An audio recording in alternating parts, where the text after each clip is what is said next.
Hello, everybody, and welcome to Ring Post Radio, the only show that is available to purchase by Shane McMahon. I am your host, Ryan Knightsey, and with me, as always, is the man, the myth, the legend, Scotty Edwards. Scotty, how are you doing on this fine Sunday morn? I'm doing great. I'm trying to fill out a bracket at the same time. So you know what I learned this week? This is more important than the bracket. Mm-hmm. I learned that this episode is an anniversary episode. Oh, really? Mm-hmm. Not for the show itself. No. But No. for you. For moi? For you. It's been a year since you were called the voice of the tasteless. Hold on, let me get that graphic up. You've been the voice of the tasteless for a whole year. And within that time, you've given up on TNA, you've given up on MLW, you certainly were already giving up on NWA at the time. Are you saying that it's time for me to shed that, or? And I went and I went back to watch it, right? I went back to watch and see how like that unfolded. I was so out of it. Like I'm laying in my chair, and you're like just talking about a TNA show. And it's very good timing for the graphic you've made. Because I thought I was gonna go insane. And then Six Star called you the voice of the tasteless. And you have run with it ever since. And I think that's impressive to you. And I think it is impressive your growth over the past year. You've realized MLW, not good. TNA, mostly not good. Mm-hmm. Congratulations. Well, this is also like TNA was good at one point. TNA has always had this like roller coaster emotion. I'm sure they'll do it again. First of all, thank you very much, Scotty. You should have clipped it. You should have clipped that thing, and then we could have played it or something. Shout out to Six Star for the naming. Obviously, voice of the tasteless. Some places, Scotty, some podcasts have voices of wrestling. Here we have voice of tasteless.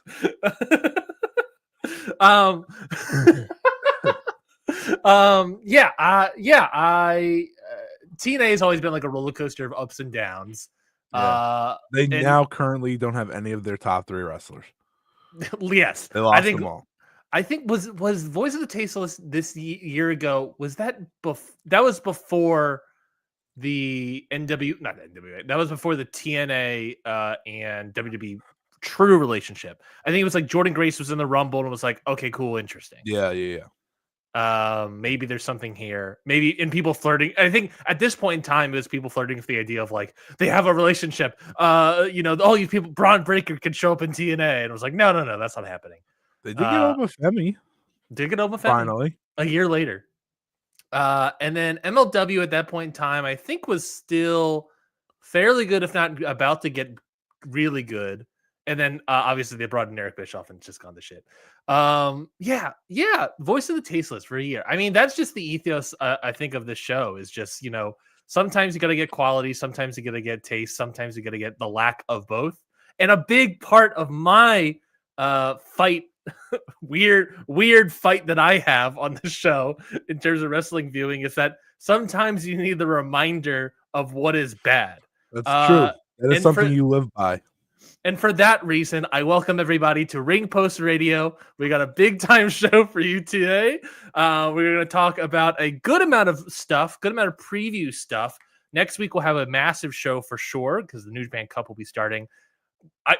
Last second before we started recording, I said to Scotty, it might be a good idea for us to do the New Japan Cup brackets. We aren't anyway prepared for that. I think Scotty just finished his bracket. I might do mine live on the show because I simply I wasn't ready. I just pitched it.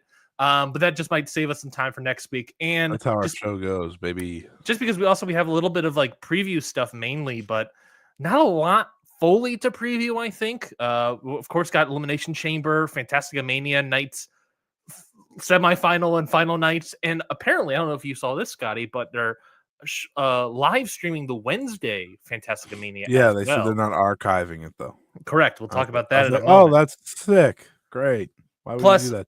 Some Japanese companies, All Japan, Dragon Gate, and Stardom all have shows tomorrow that will preview as much as we can there as well. But because they're going to be a week old.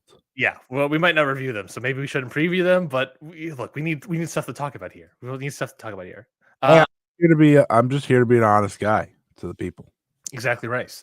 Well, let's start off with, I think, the biggest news bit that I think a lot of people were talking about coming out of Friday, which was this sort of maybe WrestleMania shakeup, maybe whatever the fuck is happening. But it's The Rock returns to WWE, returns to SmackDown, and we get a promo segment that goes on way too long. I think it was just right.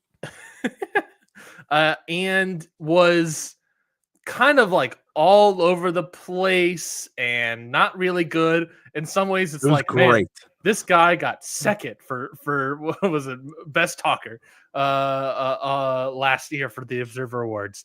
A really weird promo that a lot of people got talking, especially when it comes in regards to WrestleMania, because it's The Rock, it's WrestleMania season. Obviously, he was also there to announce that WrestleMania is coming to New Orleans. And that's also a big thing for 2027, I think it was 2026. Anyways, it's a weird ass promo, and a lot of people wanted to talk about it, and that includes us.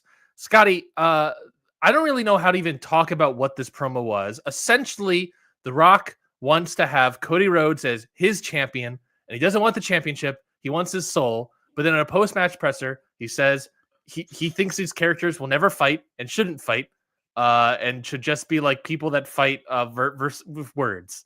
So maybe this plays into WrestleMania. We don't really know. No one really knows, I guess, until Elimination Chamber, and I guess this is technically part of our Elimination Chamber preview. What was your take on the Rock promo, and what do you think this might mean for WrestleMania coming up? My take on the Rock promo is that this guy's a beast. This guy is out of his mind, and he very clearly went in there with this weird ass plan to help spark the WrestleMania excitement.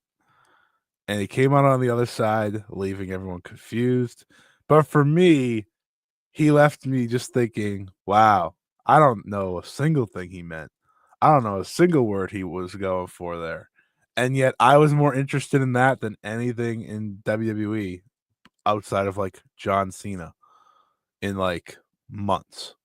So there's two ways to look at it. The Rock is one of one, okay? You know, you don't know what you're going to get with The Rock. His promo from start to finish was half babyface, half heel. He started the heel stuff when he started singing about when the Saints go marching in, okay? And then like he goes back to babyface. And I'm like, what is happening? Like, what is this guy like okay? And then he calls out Cody. And then he puts over Cody. And then he tells someone they have syphilis. And then he keeps going. And he keeps going. He said, I think maybe 17 times that he was a great world champion. I think 17 times he said that to him. And I said, okay, we get it. And then he's like, he just went for it. Whatever it is. And the problem, I think, for the promo, for me, is that I don't really know how to judge it until I know what this is supposed to be. Because I have no freaking clue, Ryan. But as someone who isn't like as invested into WWE as others, I thought the promo was as entertaining as anything they've probably put on their TV shows in forever. Like that's just how I felt. Because no matter if you think this thing is good or not, you were drawn in and you were intrigued by what this man had to say. He's a terrifying guy because everyone, myself included, now this doesn't matter to me that much because I was kind of hoping for it, but everyone's just expecting him to ruin every WrestleMania plan they have the moment he shows up. And I think that's such insane aspect of The Rock at this stage because like everything he said, like, oh, I'm kind of the boss. So I feel that because when he shows up out of nowhere, yeah, you feel that. This is not to say the promo was good, but the segment overall was beast. Because again, I don't have the care to be like, oh no, they're gonna ruin I don't know what the WrestleMania story is. I don't give a shit. Is someone gonna sell out for The Rock? That's ultimately the question. That's what it sounds like. Is someone gonna sell out to be his champion? And that to me is probably more interesting than the directions they gone. Though I did laugh for most of the day saying they got stuck with Jey Uso in a world title match. The Rock doesn't wrestle. The Rock came back a month early. Yeah, I was like, if The Rock doesn't wrestle, then this is like, oof. Yeah. And a fascinating twist to it all, admittedly. If he doesn't wrestle at WrestleMania, this is the most insane, ridiculous promo I think he's ever cut if that ends up happening. Yeah. Which right now feels like he's not. No, I mean, that press conference afterwards saying that, like, yeah, I don't think these two should wrestle. I don't think these two really need to wrestle.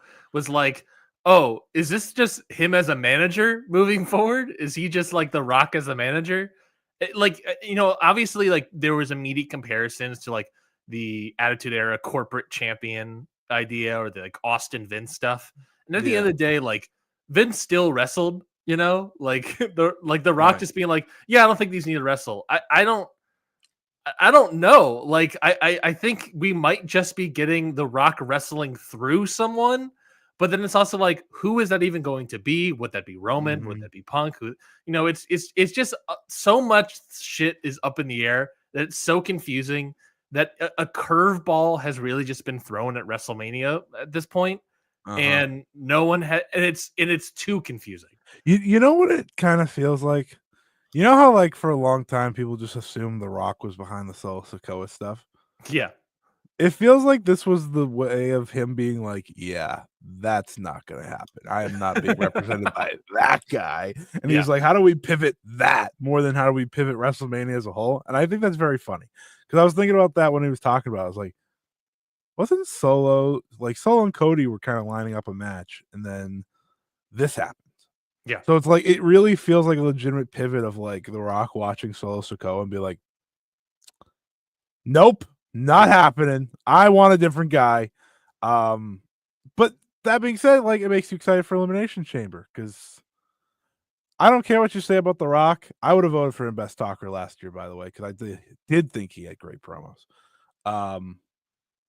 But I don't know, it just makes whatever segment he does all the more interesting because he's The Rock. So what do you think is happening at WrestleMania then? I have no fucking clue, man. I'm gonna conjecture here. So I'm starting from the conjecture point of what we discussed at the end of Royal Rumble, right? Or I brought up at the end of the Royal Rumble, which is John Cena also losing an Elimination Chamber and not wrestling Cody at all at WrestleMania. Now with The Rock coming in and throwing this fucking curveball of a promo, which, by the way, again, I want to double down. Really not a good promo. The kayfabe was also all over the place. Oh, none of it made sense. None of it made any heel sense. Twice. He was babyface. Nothing made sense. I don't think he knew exactly what he was doing out there. That was one of those things where he probably didn't even think about it. He's like, I'll figure it out when I'm out there. And on top of it, doesn't help with like Cody's like over dramatic like jaw twitching when he's like, oh my god, Cody was the highlight of him just acting like he told him he was going to kill him or something. He was I don't know. It's the overacting that Cody is doing. It is okay. So like, I will say this: if you follow Cody's story, like it does take part in that in the story they've been hinting at, right? With him kind of like, all right, you've been champion for a year and you're everyone's favorite, and now you're kind of going down this other path right after the Kevin stuff. But this is just like so out of left field. It feels like we went from like point B to point Z. Yeah, exactly. in seconds. And it's like, all right, man. And so clearly he's going to say no. I think that's very apparent. Like Cody's not just going to turn heel on Saturday. It would be interesting. It would be. He'd be like, yeah, I'm in. And just everyone would be like, huh? Mm-hmm. Though if you wanted to make someone heel in the John Cena story, I guess it wouldn't be crazy. Oh my God, we're doing Rock and Cena 3. There we go. So I think, let's say, I think there's two scenarios, right? For me, in terms of, I don't think I'm locked in. Cena is winning Elimination Chamber anymore. I don't either. I thought that maybe it was a possibility. I think at this point now, I think it's dead. It's not happening. And I talked about the time that like Cena having his last WrestleMania doesn't necessarily have to be a title match. You can do that later. You can do that for your 2-night SummerSlam coming up this summer. It can just be billed as his last WrestleMania, and it could maybe work. Based off of early returns, maybe it's a bad idea, but they're risking it for something. Jey Uso, perhaps, I don't know. They're risking it, they're booking wise for something. And also, shout out first day on the job, Road Dogg being the head writer for SmackDown this week. I know he probably had nothing to do with the Rock promo, but I just like to acknowledge that. There's no chance he had anything to do with that. He had the rest to do with the 2.0 rated show, though. Mm-hmm. So, if Cena's not doing anything, who's winning the Elimination Chamber? Well, who is winning the Elimination Chamber? It feels like whoever is going to align with The Rock, right? Who makes sense to line with The Rock? Well, Roman Reigns is also not going to be here. He's not even in the chamber. It feels like Roman Reigns could fight for The Rock as well. But it also feels like those Eagles will eventually clash. And maybe that's how you build to The Rock and Roman. Maybe this is how we get to it. Maybe we're going to get Cody versus Roman again at WrestleMania. Scotty, that doesn't necessarily excite me. 3 WrestleManias in a row, but I don't think they do that. I don't think they'll do that either. I think it's going to be something else. Cena's off. Hold on, I should pull up the actual Elimination Chamber. Who's in the actual proper Elimination Chamber? Is it going to be Rollins? Is it going to be Logan Paul? Weird pick. I don't see it. Would be a weird pick. Seth Rollins. No. That they were on opposite sides last year, right? In the tag match, Seth Rollins is slightly involved in this story in some ways as of last year. He could be Seth Rollins doubling down as a heel, could be against Cody. That would be weird. But also, along with, I'll throw in Drew McIntyre, their whole thing is like against Roman, like against the bloodline. Getting in line with The Rock feels weird in that sense. It still could be, but it could be not. Damian Priest, he's not doing anything. That could actually make sense. He's doing nothing, and we know Triple H loves Damian Priest. It's not going to be that scrub. Yeah, but The Rock doesn't. So before I say the other part, the other thing about this is that Cody, people talk about the corporate champion thing, and the thing about that is that Vince wanted Austin to be this corporate champion because Austin was the man of the people, right? And they're trying to align Cody as the man of the people. But the differences in Cody and Stone Cold Steve Austin are astronomical. This guy, Cody Rhodes, is wearing a 3-piece suit. And very clearly a company man. Yeah. Very clearly a company man. Very clearly already a corporate champion, despite being a champion of the people. Yeah. Which ironically enough, Scotty, if you want to look at like the world political view of like people kind of like loving corporations, Cody is like that to a T. Is like a personification of a corporation is Cody Rhodes in a lot of ways. So who would be a good villain? Well, a good villain here, which would honestly be the corporate champion, quote unquote, of The Rock, would be someone that is anti-corporation, would be against this sort of thing, that would be more aligned with Stone Cold Steve Austin. So, Scotty, I present to you what I think is a really solid WrestleMania main event pitch is Cody Rhodes defending the WWE Universal title against The Rock's champion, the People's Champion, CM Punk. That would be something now, wouldn't it? That would probably be the most interesting path to go. There is part of me that sits here and thinks about The Rock and CM Punk tossing plans at one another, knowing how CM Punk feels about The Rock. Yeah. And it's fascinating, but it is probably the most story you could tell now. Especially because if you go back to what Punk said about stabbing Cody in the front and things like that, it would really work. Yeah. Now, And I think out of the Elimination Chamber crew, it makes the most sense. You're not turning Cena, obviously. He's on his retirement run. It would be extremely bold to turn that would Cena. that would be the most bold decision like I think they'd ever make. Like that would be absurd, you know. Mm-hmm. I think Punk makes the most sense. I think McIntyre's a boring pick and a pick that the company won't see, so I don't think they're going to do that. Same with Rollins. Rollins more interesting, maybe, but I think still Rollins more interesting because at least there's like real history between all three. But no, I'll just say this because it's The Rock.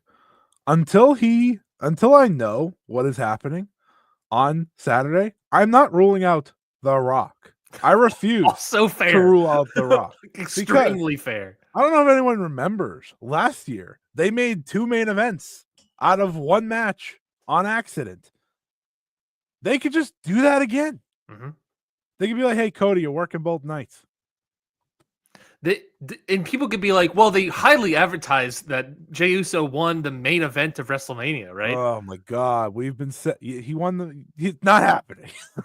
Well, first of all, lately they've had 2 main events, double main events for both shows, 4 main events.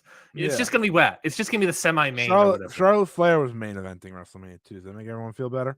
She's not main eventing WrestleMania. Like, that doesn't matter.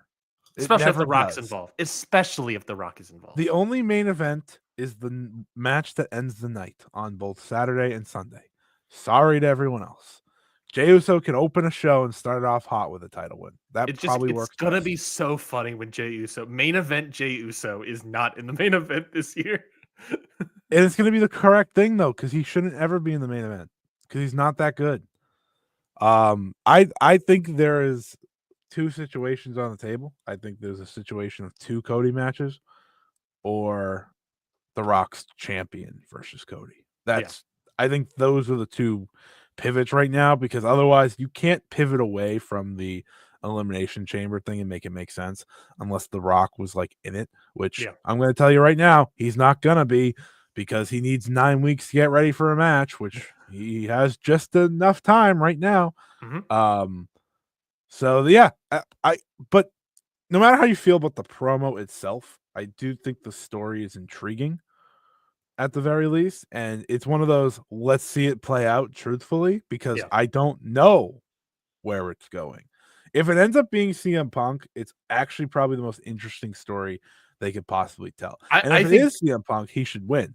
I think ultimately what this story could be setting up is the person that beats Cody. You know, we talked about this in CM Punk, company guy.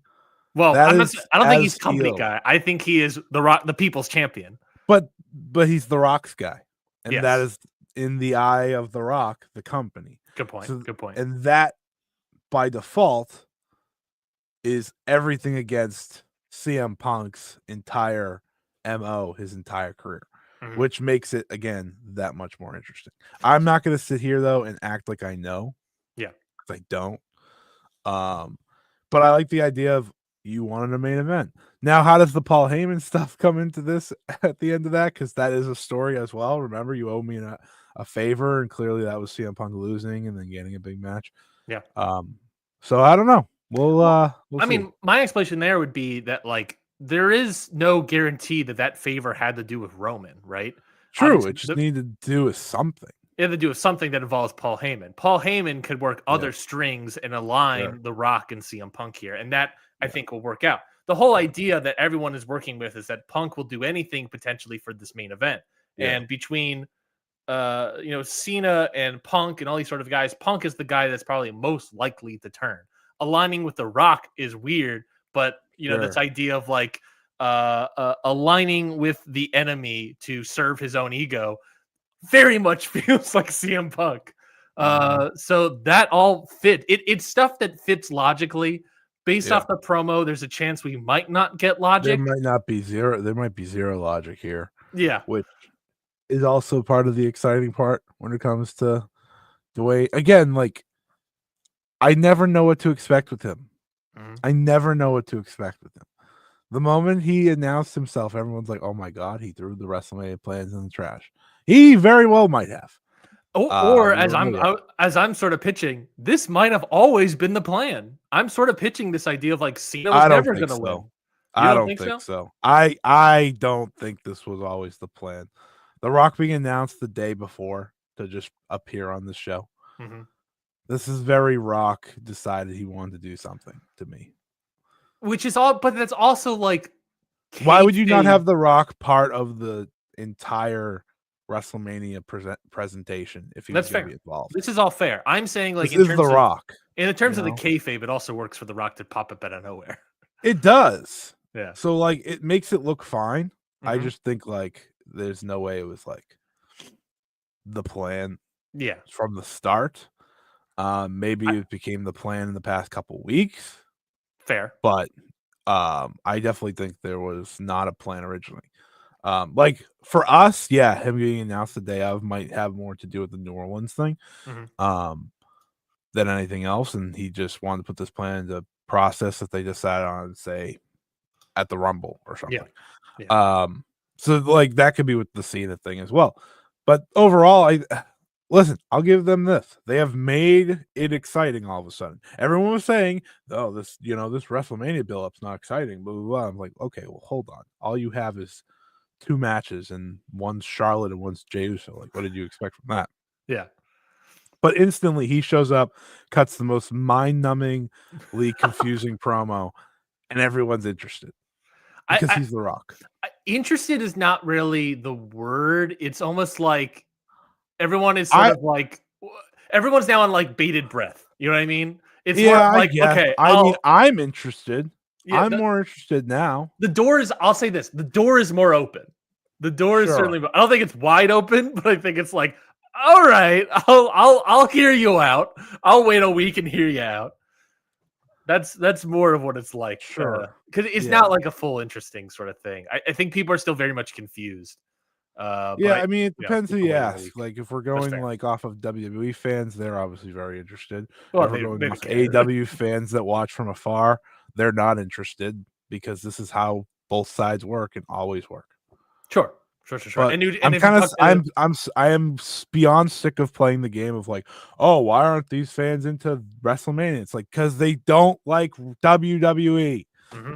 Why? Or conversely, they're not too interested in Charlotte Flair and Jey Uso. If you want to look at more, but like they're just not into WWE. Yeah, and they never are. Mm-hmm. And then they tweet about it every time. Mm-hmm. I would name names, but I don't need to. You're close. I can if I turn the screws a little bit. I don't turn the screws. So let's say this. Okay, so if we're looking at the Elimination Chamber, previewing for Elimination Chamber, Toronto, Ontario, Canada. Yeah, I'm thinking Punk right now as the winner of this. Obviously, the winner of this is going to face Cody. I think it's going to be the Punk, the People's Champion. He's going to come out with the Brahma Bull belt as the People's Champion. Perfect WrestleMania. By the way, if Roman doesn't get involved in this, dumb. Just saying, right? He has to have some sort of interaction at one point. That almost leads me to my next little bit of like, well, John Cena's not doing anything, and Roman Reigns is not doing anything. I think that could be a match for WrestleMania. So you don't know what I thought my pivot was in my head of like, oh, this would make WrestleMania better. So I assumed initially when The Rock was coming back, he was going to wrestle. I cannot assume that anymore. Especially him saying especially outright saying, yeah, pretty much I'm not going to wrestle. Yeah. So like, okay. So my original thought was Rock Cody, Roman Seth, Punk Cena. And I was like, that's a great top 3. Yeah. Now all of that's gone. I think all of that's gone. None of that's on the table. No clue. Now at this point, I'm like, maybe Rock Cody, but definitely Cody, someone else from the Chamber, right? Yeah. So Punk. We'll assume Punk.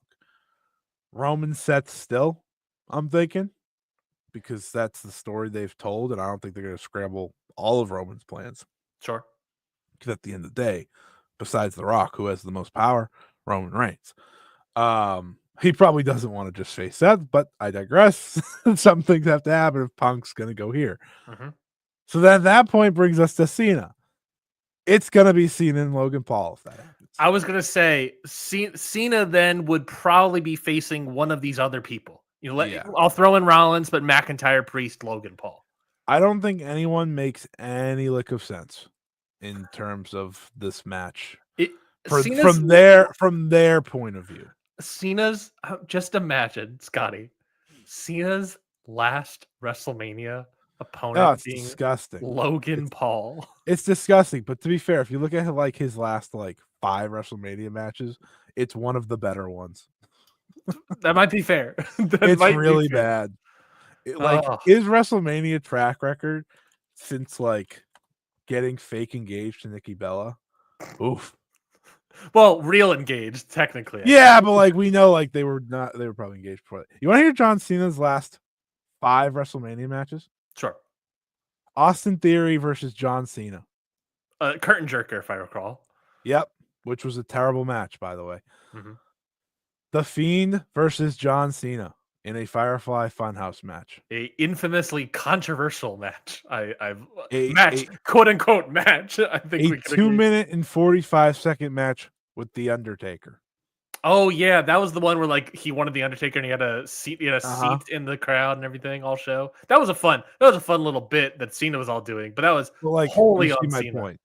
You see my point. John Cena and Nikki Bella versus Maurice and The Miz. That's 4, by the way. This is only 4. And his 5th to final one was from 2015. John Cena defeated Rusev. Miro has left the company, won multiple titles in AEW, and is now coming back. Hold on. His WrestleMania before the Undertaker one was the Tank Miro WrestleMania he didn't wrestle at 2016 because he was hurt. Oh, yeah, he was. That is his WrestleMania. So while we all sit here and be like, wow, his last WrestleMania being Logan Paul is disgusting, and I agree, it is disgusting. It's actually one of the higher key matches for him in his past 5. That dumb old man wasted John Cena for years and years and years. And he went 5 back. So that's literally a decade ago. It's 2015. Since the last time he faced The Rock in 2013. He's faced Bray Wyatt twice, one of which was a thing. I don't know if it was a match. It was a thing. Rusev. It was entertainment, Scotty. It was entertainment. The Undertaker in a squash. The Miz again, by the way. Austin Theory, which might as well just be The Miz for a 3rd time. Pretty much. You see my point here? Yeah. Waste. He's always been wasted. He's been wasted for over a decade. They are not using Cena as. I mean, that's a discussion point, a large discussion point that a lot of other people have had of this idea of Cena's also never been a good lifting up of younger talent. What do you want him to do? Yeah. But this idea of they're also not using Cena as the biggest match of all of the year of what they could do. They're using Cena the past decade as literally mid-carders, Rusev, Bray Wyatt, The Miz, Austin Theory, right? They're using him as mid-carders, and where they're not being maybe the most effective this time around, they might use him as a mid-carder, but against Logan Paul, someone that is still pretty good and a super popular outside the space mid-carder, obviously. Truly, what do you want from him? So if you want something in line, Damian Priest screams John Cena WrestleMania opponent. That would be in line. I will admit that. That would be actually more in line than Logan Paul. Agreed. He screams. I don't think they do that, to be fair. But my point is I had to make that point. I understand this is the last WrestleMania, but you have to also remember that the last time that the dumb old man had a chance to book him, he's like, "Oh, can you put over Austin Theory for the U.S. title?" Look at Austin Theory now. He's losing on NXT in 2025. That, by the way, is 2 years later. Yeah. We also can't discount Cena losing to Logan Paul. Just gonna put that out there. Oh, I know. We have made it to this point where Cena losing is just kind of the pathway until SummerSlam, if we're gonna assume he's eventually gonna win this title. Which, listen, By the way, I am not comfortable at all with it anymore. I am feeling uncomfortable with everything that happens to do with booking John Cena. Mm-hmm. Especially, at least he's not on SmackDown. At least Road Dogg can't get his hands on him.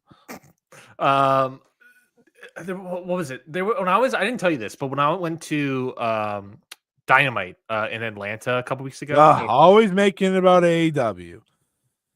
I was talking about John because this was just after the Royal Rumble, I believe, and I was talking to my friend who I was going with.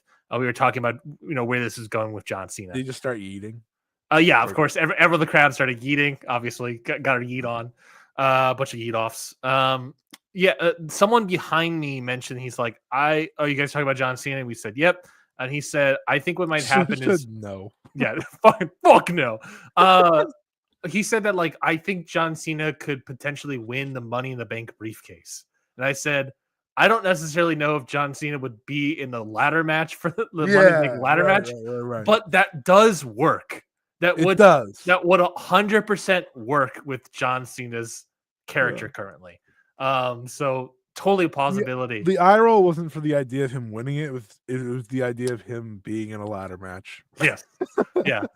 It doesn't make any sense, but possible. It's certainly possible. Listen, anything's possible after the. Sorry. I went back to the John Cena thing. I just need you to know. In 2018, right? They did They did a Madison Square Garden house show. This was the famous. By the way, if I recall, I think this is one of the famous house shows where they had Roman doing it, and then Cena had to come in and step up to sell out the show. Yes. By the way, this was not a good show at all, so it makes sense. He teamed Nikki Bella at Madison Square Garden, of course, against Petros, Elias, and Sonya Deville. TNA own Elias and soon to be even on house shows. Even on house shows, he was wasted. John Cena, everybody. Well, Elimination Chamber, of course, around the corner for a company again. For this company. I don't want to be that guy. He's about to be that guy, folks. Well, I have to be that guy. He's typically. What do you think Vince would be booking John Cena in right now, based on the past decade of matches that he's booked him in? Well, I'll tell you this much: it wouldn't be Damian Priest because he wouldn't have been pushed this hard. It would be some mid Carter that's still around. I don't know who would be. I don't know. Waller. Maybe, possibly. Braun. It would be Braun Breaker. Oh, that'd actually be better. Yeah. All right, move on. Anyways, WWE Women's World Title #1 contendership Elimination Chamber match. This is for who's got the freaking title now? Rhea Ripley, right? This is for Rhea freaking title. Rhea Ripley's championship. Naomi, Bayley, Alexa Bliss, Liv Morgan, Bianca Belair, and Roxanne Perez. You forget her last name? No, I had a hiccup at the last second. Bianca's winning. Yeah, it's got to be Bianca, right? Please, for the love of God, it can't be Liv Morgan. For the love of God, can't be Liv Morgan. It's not going to be Alexa Bliss. Not going to be Naomi. It's not going to be Naomi. It's not going to be Bayley. It's not going to be Roxanne Perez. That's kind of how you break it down. I guess if anything, Bayley's a dark horse. Liv Morgan's a dark horse, but it's really Bianca, right? If it's Liv Morgan. Mm-hmm. The people that voted Triple H Booker of the Year for 2024 need to have a serious look in the mirror. Mm-hmm. If they run back Rhea Ripley versus Liv Morgan for the 20th time at WrestleMania, none of their matches were good. They're not going to get better. Mm-hmm. It's going to be Bianca and Rhea. End of story. Maybe they add EO for some weird reason that people keep talking about. But Bianca's winning this match. There's a part of me that really kind of wants. Be a great match either way, to be fair. True. There's a part of me that really wants Liv Morgan to win this, just so that we get even more complaints regarding the women's division, which is 100% valid. But I would love for Liv Morgan wins. It's Oh yeah, they really don't know. They really don't know what they're doing here. They're just trying to go with whatever's the same thing over and over again. They really don't care about this division.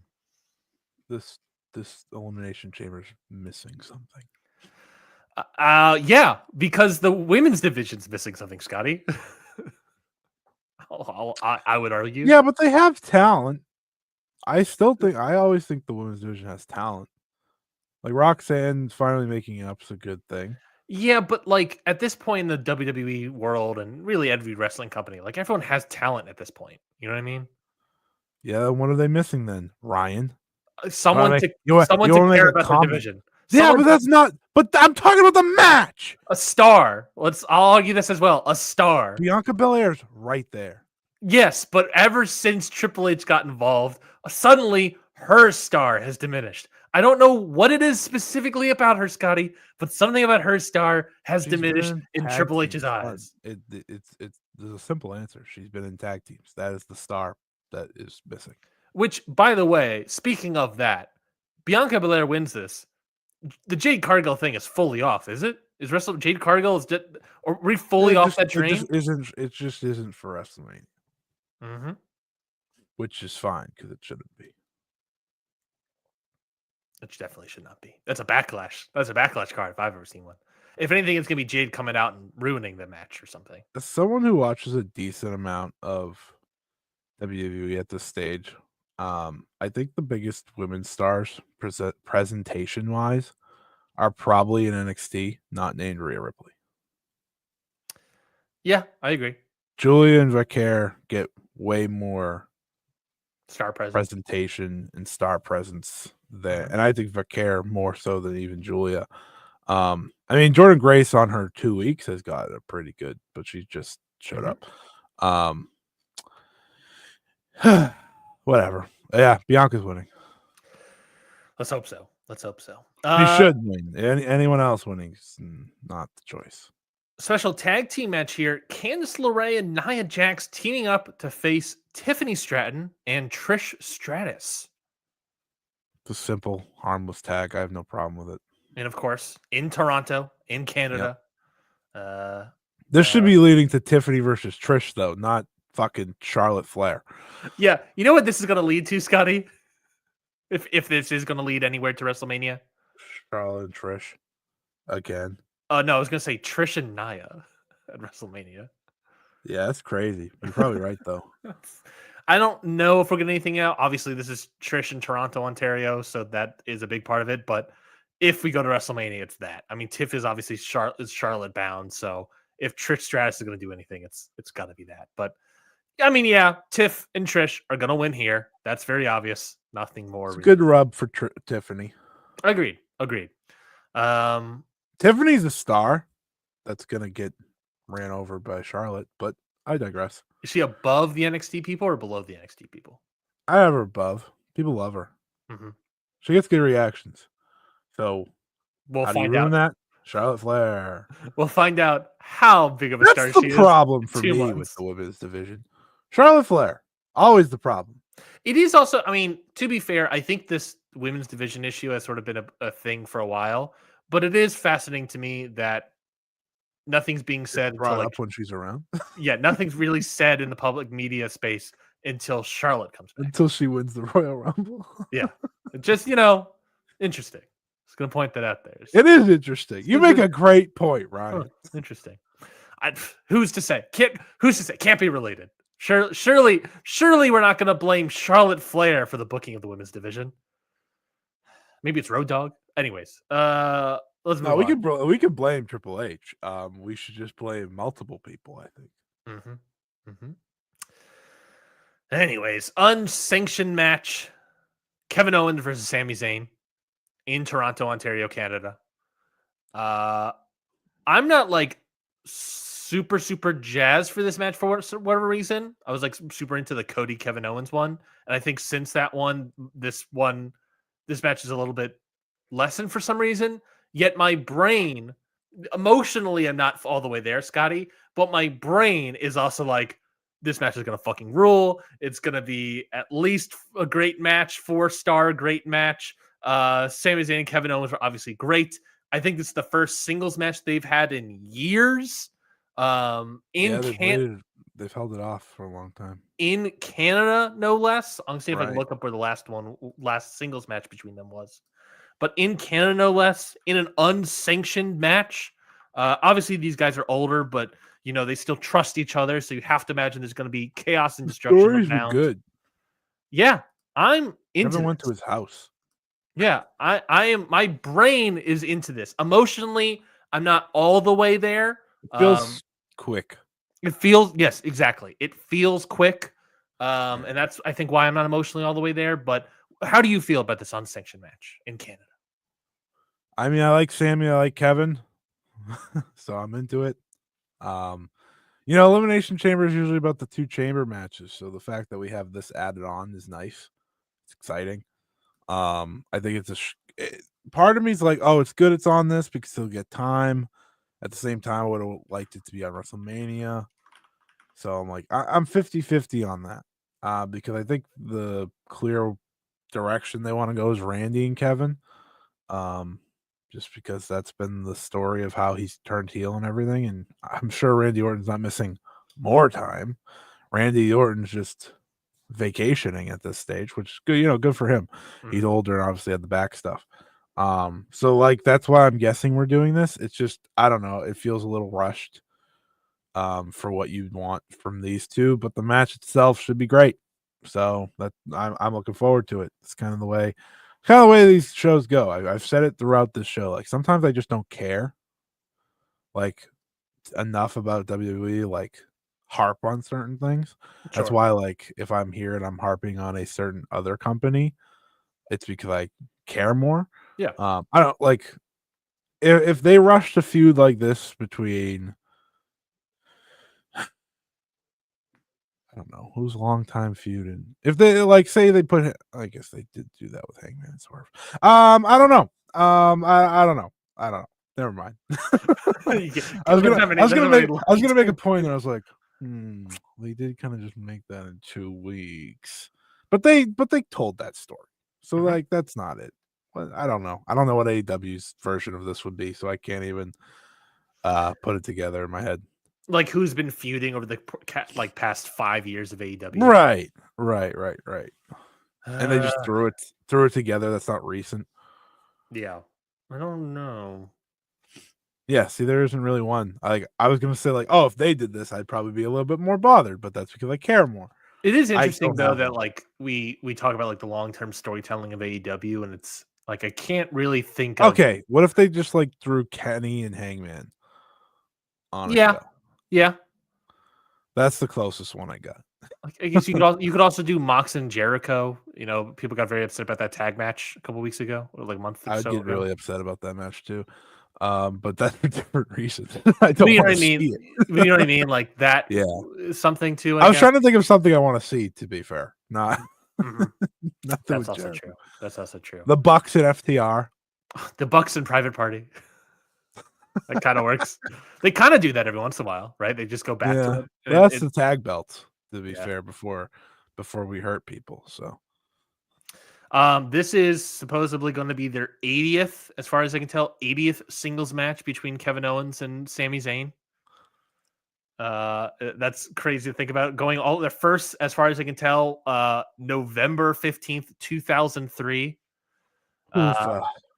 Their last match against each other went to a no contest on SmackDown 2 years ago.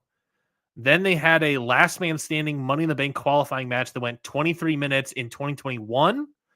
So yeah, and that's in 2021. A last man standing qualifying match. Correct, in the Thunderdome. That is the dumbest thing I've ever heard. In the Thunderdome, for 23 minutes. What did it get? How to do? Let's see. It got 4.25 stars, 8.51 on Cage Match. Worth it.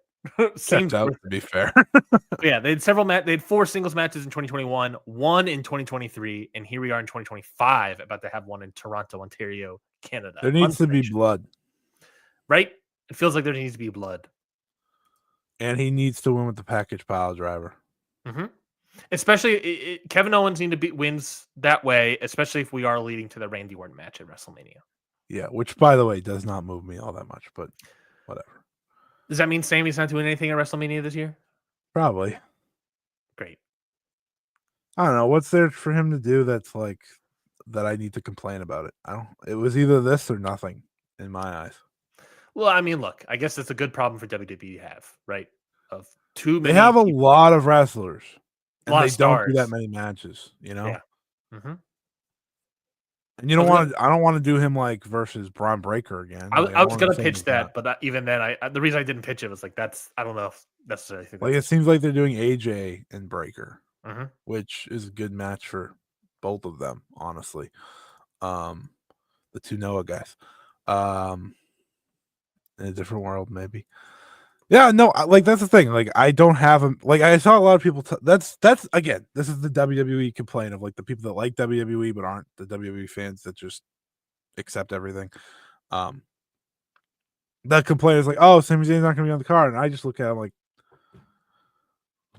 who do you want them to take off besides Jey Uso? Like, yeah, I agree. I'd take Jey Uso off too, but we can't. So like, you just gotta kind of like. We're locked in at this point with Jey Uso. And like, did you want Jey Uso versus Gunther again? No. I mean, I wouldn't say no, like to the match, but like to the idea of doing it at Mania again, no. So like that's the thing. It's like, but I don't want Jey Uso versus Gunther again. So what is the point of this? I guess. All right, move on. I'm done talking about this company. Terrible company. Just want to point out here, by the way, company joined Vince McMahon on the Janelle Grant lawsuit by amending and responding to the amending and saying that it should be in arbitration. So yeah, still we got that news. Same news as The Rock, same day as The Rock coming back, if I recall. Shocker! Who could have saw that coming? So that they continue to be a part of a lawsuit with Janelle Grant. In case anyone forgets. Yeah. Or doesn't know. Company led by bad people. Yeah. Anyways, let's talk about a different wrestling company. Let's go all the way over to Japan. We're gonna spend some time there. All right. I'll see you in a day. Gotta get on my flight. Yeah. Just made me think that my sister just is in India right now because she's in India with her boyfriend for a wedding that they're attending, which has to be Indian wedding. I have to imagine that's awesome. But she just got the plane, and I think I don't know the hour difference. I was like, she is probably exhausted. I just like the idea that I was like, this is like, oh, she's probably very tired right now. Yeah, I believe that. The Instagram photo she took with her and her boyfriend, like their eyes are barely open.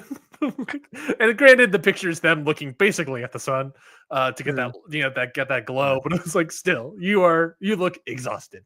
Anyways, it looks like me on most ring post radios, but it's all right.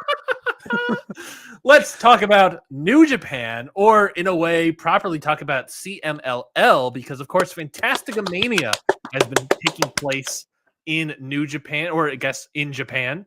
The problem being, of course, that none of them have been airing any of the shows. Presumably, they aren't being recorded as well. I don't really know if they are being recorded. No one knows.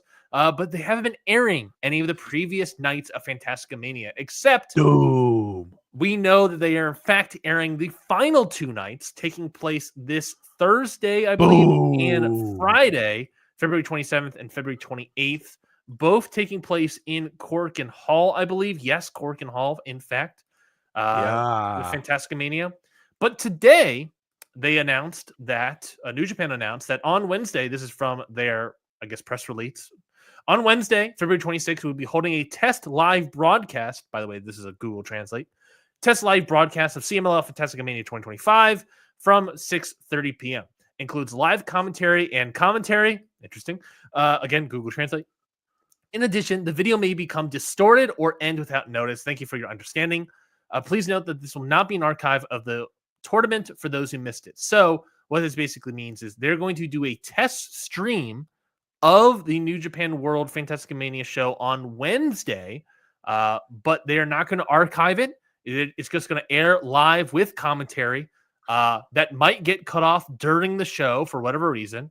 And it's going to happen this Wednesday. So we'll go through that in case you want to watch it live. Can I just stress something with New Japan real quick? Sure. And Bushiroad as a whole once again, because why not? Why do they act like they can't air these things live? They can. They have before. for years. Actually, they've went backwards in their live streaming, not forwards, backwards, and I don't understand why. Mm-hmm. I can watch a live show for Stardom now all the time on the website that isn't very good. New Japan World has a lot more work put into it, a lot more care put into it. Why is this a continuous thing all of a sudden? I don't know. Do you think it's something CMLL has changed in their thought? Why would they care? I don't know. I agree. I don't know. They do they take off a lot of tours now. Like New Japan doesn't air a lot of their tours now. I feel like at least a few years ago they were airing most shows. Yeah, if not all. It was like 2 or 3 per tour that they wouldn't air because it was like whatever. And most of the time they were whatever. But it feels like they were just like, what if we just didn't air these things? And I don't get it. Like almost all of last year's Fantastica Mania was aired. Like the first 3 shows and like the last 2 out of like the 7. Do you think it's a cost-cutting measure? Knowing yes, that probably that there's costs being cut, obviously roster-wise. So I thought so, but they're doing this test thing. Mm-hmm. So like I don't know. I don't know. Maybe there is an interest in the Fantastica Mania tour, so we can cut back on airing stuff. But I agree. But they sell out the Korakuens instantly. Well, that's why they're airing the Korakuens. I'm saying like the rest of the tour. The rest of the tour, maybe there's less interest in the rest of the tour. So it's like we can save money here. Yeah, that's maybe. That might be it. I don't know. I'm gonna let you take this because I gotta go do something. If you want to do your bracket, go crazy. Fucking Mike Wazowski has his picture. Well, real quickly, we're not doing the bracket. We're doing Fantastica Mania, Scotty. I'm sure he knew that. He just made a mistake. Wednesday, if you want to watch this live, you can only watch it live. It is airing probably super early in the morning for you. Just real quickly, it's going to be Ninja Mac Taguchi and Max Star versus Kanemaru Show and Raider. Then a Raider is some CMLL guy I've never seen before. Daiki Nagai, Master Wato, Yo, and Neon versus Kamatachi. Yes, he's back. Mascaro Kantatsu Tomato. I think that's Yodosuji. And Tetsuya Naito and Zandokan Jr. Third match, Hiroshi Tanahashi, Hechicero, and Mascara Dorada versus Yujiro Takahashi, Barbaro Cavernario versus Soberano Jr. A Function Tag Tournament, third place playoff match. So I guess this is a tournament that's been going on. Yes. Maybe Function's a sponsor. Okamura and Satoshi Kojima versus Sheiwa and Stigma for third place. And then the finals of that Function Tag Team Tournament is Bushi and Titan versus Rugio and Magnus and Rugio. Then there's going to be a 6-match in the main event is Bone Soldier Jr., which I'm going to reveal. Sorry. It's going to be Taiji Ishimori. Templario, Atlantis Jr., and Mystico versus El Desperado, Averno, Ultimo Guerrero, and Volador Jr. Of course, this is going to be airing live on New Japan World, but you will not be able to watch it archived on New Japan World. I mean, maybe you can probably watch it archive on various other streams, places, elsewhere, but I digress. All right. Thursday for Korakuen Hall. This is going to be the first one. It's going to be live streamed. It's going to be archived. You can watch it after the fact. No big dealio. This is going to be Korakuen Hall. First match, Max Star Sheiwa versus Kamatachi and Titan. Interest me. Next match, El Desperado and Bavario Cavernario versus Ninja Mac and Hechicero. That interests me. MLW World Tag Team Championship match. Satoshi Kojima and Okamura versus Magnus and Rugio. I mean, it's ML Dub. Gotta watch it, baby. Gotta watch ML Dub, of course. I'm sure Eric Bischoff will be in attendance. A singles match here, Neon versus Andokan Jr. Oh, yeah, baby. Oh, my God. that is so interesting. That is so interesting to me. A Black Hat Memorial Show match that they typically do on these tours. Hiroshi Tanahashi, Stigma, Mascara Dorada, and Mystico versus Bone Soldier Jr., Raider, Soberano Jr., and Averno. Interesting, Bone Soldier Jr. was on the face team the night previous on Wednesday, and now he's here on the heel team with Averno, Raider, and Soberano Jr. It almost feels like Bone Soldier Jr., maybe they're airing it live because they're going to do the reveal that Bone Soldier Jr. is actually Taiji Ishimori on the Wednesday show. That seems plausible. That seems totally plausible. And then we'll get Ishimori here. I don't want to spoil things. Special singles match, 6-match, Atlantis Jr. versus Ultimo Guerrero. Yeah, baby. Raise that roof. Gotta raise that roof. And in the main event, Templario versus Volador Jr. Yeah, good. This looks like a really good show. This looks like a top-down really good show, and that interests me a lot. Scotty, I'm not sure how much you heard of what I just said, but nothing. Perfect. Then we'll go into the Friday show for Corrigan Hall. I missed the Thursday show. Shout out Zendokan Jr. versus Neon. That interests me greatly. The Friday show. Volador's main eventing. All right. Friday show, Corrigan Hall. First match, Max Star versus Raider. Solid opener. Second match, Who the hell's Raider? I don't know. He is a CMLL wrestler that I genuinely don't know anything about. They love to bring the most random people. I mean, I assume he's a CMLL wrestler. I've never heard of this guy in my life. Eternal Pure. I know you watch CMLL. But you probably watch it more than us. I know you're listening because you just wrote a comment. New Japan bad for not showing Fantastica Mania. We agree. That's true. Raiders fucking awesome. Perfect. Thank you, Eternal. Oh, nice. I had a feel. I was like, I know Eternal Pure is a Club Lucha listener. So I was like, I know you probably listen to Lucha. You can help me out here. Star good? I like Max Star. That should be a solid. Max Star is either. They're another like low. My CMLL viewing. Mm-hmm. I don't know if you know this, is usually just the main events, and then like if La Catalina wrestles. I got a tease for my match of the week. Is the CMLL match? What's the La Catalina versus Persephone? No. Well, that's a very good match. Everyone should watch it. Eternal Pure says they put him with some stinky wrestlers that got a free Raider. So I'm guessing Eternal is saying that Raider is great. Is Max Star a stinky wrestler? I think they're saying that Raider is like wrestling other stinky wrestlers. I agree, but I'm trying to, I want to know is Max Star is great to put him with Neon Futuro. That's what Eternal Pure says. Oh, word. Guess what? English.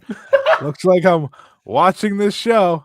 Yeah. This match. Second match, Ninja Mac, Taguchi, Tanahashi, and Sheiwa versus Kamatachi, Mascara, Kantatsu Tomato, which is Yodosuji in a mask, Zendoken Jr., and Teton. He's a tomato? Yes. Why is Ninja Mac here?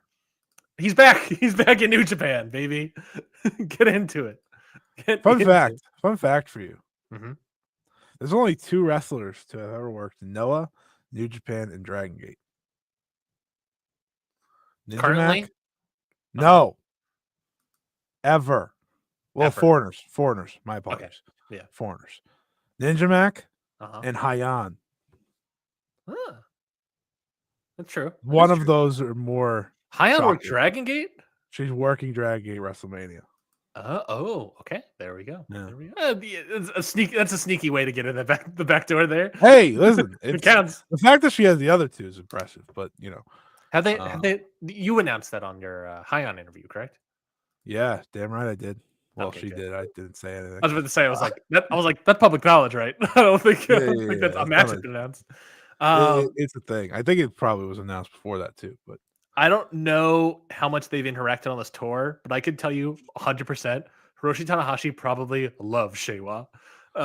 This motherfucker loves Billy Robinson technical Sheiwa? Wrestling. Yes. Oh, is that the rookie? Yes. The XL that I hear good things about. Yes, 100%. He's really good. 100% Tanahashi probably loves Sheiwa. He's a 9.47 on Cage Match.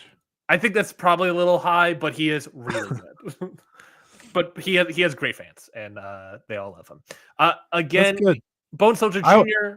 Next match. Sorry, go ahead. I would love if rookies universally got that type of praise and care and not hated on, but I digress. All right, move on. Third match, Bone Soldier Jr., which is going to be Taiji Ishimori, of course. Stigma and Atlantis Jr. Have you done that every time? Versus, yes, I have. Satoshi Kojima, Okamura, and Ultimo Guerrero. That's a great bit. Fourth match, El Desperado, Neon, Templario versus Magnus, Ruggiero, and Volador Jr. I will watch your match. My match? I don't really like Magnus and Ruggiero or Volador, but I like the other team. So good enough for me. I'm in the same boat, Scotty. Special singles match, Hechicero versus Barbario Cavanario. I really like that match, but also is very interesting to me because they've also been teaming lately. It's Rudo versus Rudo. Yeah, so we get a little Rudo action. In New Japan, it's let's pop the crowd. Exactly right. Let's talk about the match of the entire thing right now. Well, we got two, but yes. Yeah, but this is the match. This is the match that you look at and you're like, this should be main evented the anniversary show in a decade. This is the match. Well, I guess not, because that's Mass versus Mess, but it should be literally their top feud for the next forever. Mascara Dorada and Soberano Jr. This is the time of year. This is why, by the way, this is why New Japan must pay for airing this tour. This is the time of the year that Soberano Jr. gets to fully be in his bag. You know, he lived a year of being punished in 2024 or whatever. Yeah. He signed the contract and got punished, apparently. Signed the contract. Let him cook. I couldn't be more excited for this match. It's going to be awesome. It's going to be great. It's going to be everything you want from Fantastica Mania. And then, of course, obviously, the main event's going to be great, too, because it's Mystico main, you know. Mm-hmm. That main event, of course. Bigger guarantees than that. That main event, of course, is Mystico versus Averno, an all-time feud in Lucha history, but also, of course, an all-time feud in MLW, because it's going to be fighting for the MLW World Championship. And I think it's just that. I remember at one point I saw that they were teasing like putting hair on the line or a mask on the line. It wasn't like them. No. It wasn't them. It was Mystico. He does it all the time. There's this great interview with Doki where he said it, and they asked Doki about it. He's like, "Have you ever spoke to Mystico?" He doesn't actually mean it ever. And I was like, "That's just what Mystico does," which is great. It's a great bit. He's like, he's hyping up. He's hyping up the match because the funny part is he's never going to lose his mask. So like, he's just telling people, "I want to shave you bald." Mm-hmm. I think that's real. This show looks great. Top 3 looks great. Yeah. Both shows combined look really good. I'm very excited. I can't wait for the main event. I'm sure Eric Bischoff will be watching in the crowd for Hopefully fighting for he's not anywhere close to either of these two. Both of these shows look great, and even then, I think the Wednesday show has a little fun stuff as well. Is the Wednesday show the tag tournament? Yes, it's the finals of that tag tournament. And like I said, Scotty, while you were out, was this might not be archived anywhere, but I'm sure there are places to find the archives. So the tag tournament that you were mentioning was the third place playoff was Satoshi Kojima and Okamura versus Shaywa and Stigma. The finals being Bushi and Titan versus Magnus and Riggio. This match on the Wednesday show is I need this to make tape. It will. It will make. Well, I guess presuming they don't cut off the feed, but go ahead. Hachi Dorada and Tanahashi versus Cavernario, Soberano, and Yujiro? That's awesome. Why is he here? Can you imagine? Can you imagine Yujiro being a base? Well, I know why he's here. He did CMLL. That's good for him, actually. Yeah, but he did CMLL like what, a century ago? Like he didn't. Last time he did was 2015. I think. That's a decade ago, Scotty. Can you imagine Yujiro? Okay, the same time as John Cena's last meaningful pay-per-view WrestleMania match. Can you imagine Yujiro being a base for Mascara Dorada? That's perfect. Perfect. I need it in my life. I need it in my life. Him and Tanahashi being the bases. Him and Tanahashi. Well, no, Hachisero's there as the base. Come on. Yeah, and so is Cavernario. That's also true. But just don't ruin the moment. I need this match to make tape just for that match. That's true. I will watch the shit out of that. You want to watch it on repeat, or it'll be match of the week next week. I will live through my teeth. Hold on, the main event's actually very good. Yeah, it's a pretty good show. Assuming they're going to air all. It's not good. They're going to cut it off. The fact that they even put that in my mind makes me think they're cutting the show off. I think they might cut it off after the tournament. I just think it's funny because, like, they're like, "Oh, we'll have commentary, but we might just cut them off too." I know. I don't get it. Like, why is it not archived? I don't get it either. But again, I'm sure you can watch it somewhere. But yeah, that's Fantastica Mania. I'm always excited for these tours. How do you say the rookie's name? Which rookie? The highly touted one. Shaywa.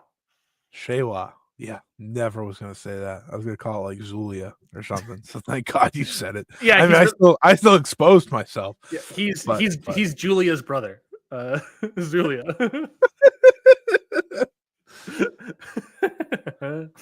Well, yeah, perfect. That is Fantastic Mania. Obviously, watch those. And make sure to watch it. Maybe if the theory is like these are underwatched, watch the shit out of the Wednesday show if you can. Stay up, watch it. I'm not gonna watch it live, but yeah, stay up and watch it. Wow. Right. Other people need to do stuff so that I can have nice things. If it somehow finds its archive, like if somehow is archived some way, somehow, I bet Ryan will watch it. Oh, 100%. 100. I'm going to watch Wednesday and Thursday and Friday.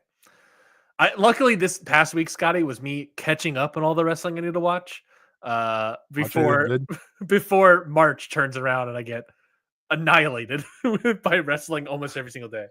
Yeah, I always forget that March starts the 2-month run of like wrestling. Yeah, it's really like this week is going to be the start of it going into March where we get constantly. Then it looks like we have a week off, maybe 2 weeks off in April. And then April kicks off again, obviously to WrestleMania. And then May is kind of a thing. April? Right now, I don't have a lot in June, but June might get picked up. Being later in April this year is messing me up. Mm-hmm. WrestleMania being later means everything else is later. It's going to be a mess. And I, by the way, am going to Dynamite WrestleMania week because I can't win. Really? My friend wanted to go. I did not. Is that the one? At the MGM Music Hall, yes. Yes. That should be good. That is, by the way, yeah, it should be good because if I recall, of the venue. No, it is the Dynamite that will officially surpass Nitro. Oh, word. Yeah, so it should be good. I hope pettiness is abound. I saw Mercedes and Kenny were on the graphic, and I said that better mean something. Mm-hmm. I mean, Mercedes will be there. I'm not an idiot, but like I said, the fact that it is the one the one that's officially surpassing Nitro, I wouldn't be shocked if they loaded up in some capacity. The thing for me is, it's not blood and guts, so W. That's true. That is certainly I do hate blood and guts. Mm-hmm. Mm-hmm. Well, real quickly, we'll stay in Japan a little bit longer and talk about some other shows that are happening tomorrow. I have jet lag, anyways.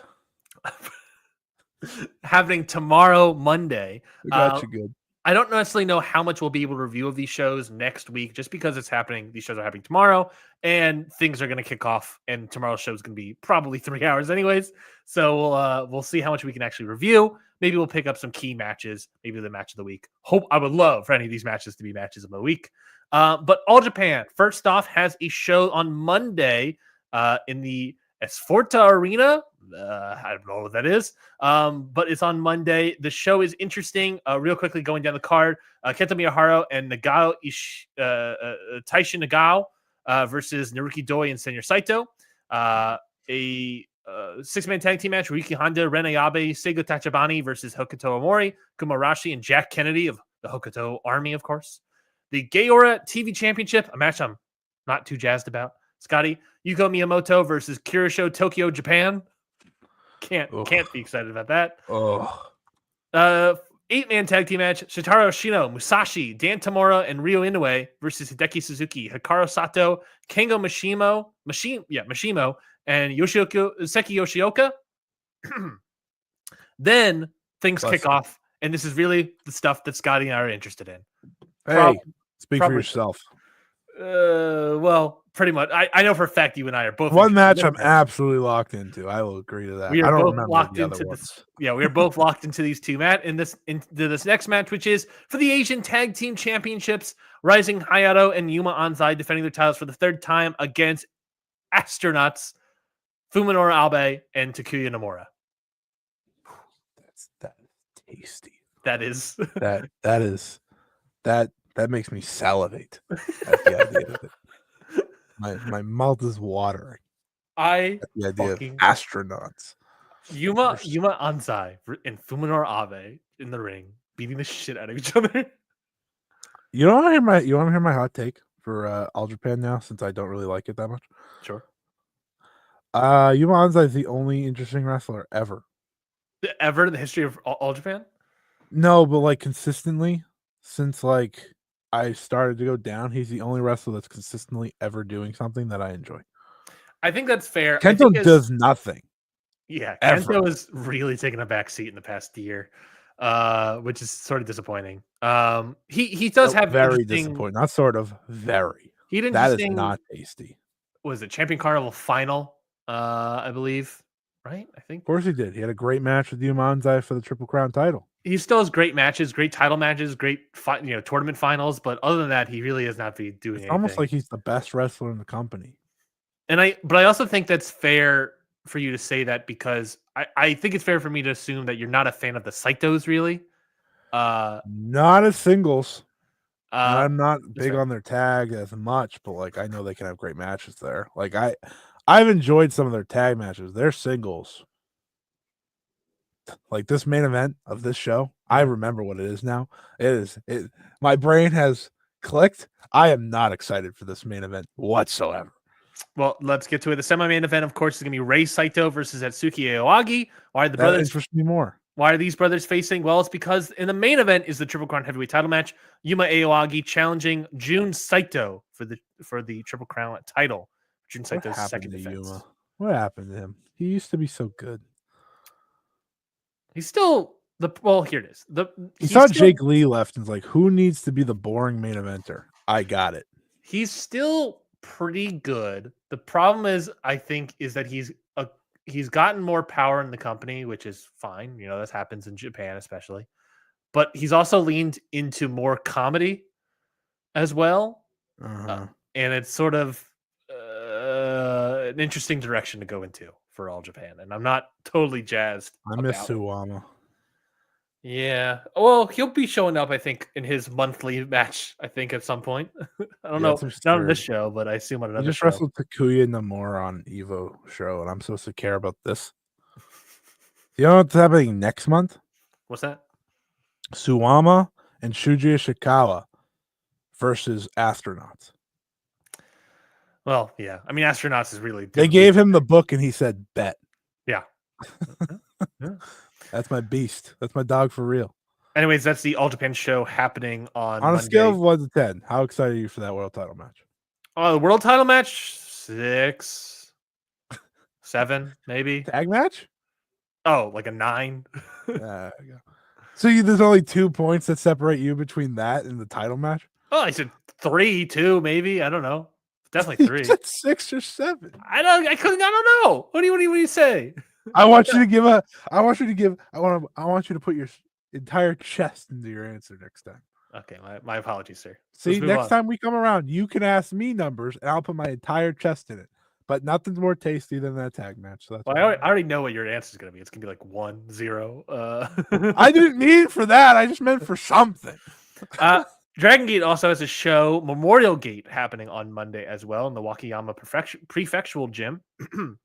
1 a.m. Eastern is the airing live time. The card is as follows. Stay with me here. Madoka Kakuta, Dragon Daya versus Rita and Jackie Kamei. 6-man tag team match. Genki Horiguchi, Sahachihiko Boy, and Yasushi Kanda versus Ben K, Mochizuki Jr., and Ho-Ho Loon. Special singles match here. Ryoya Tanaka versus Luis Monte.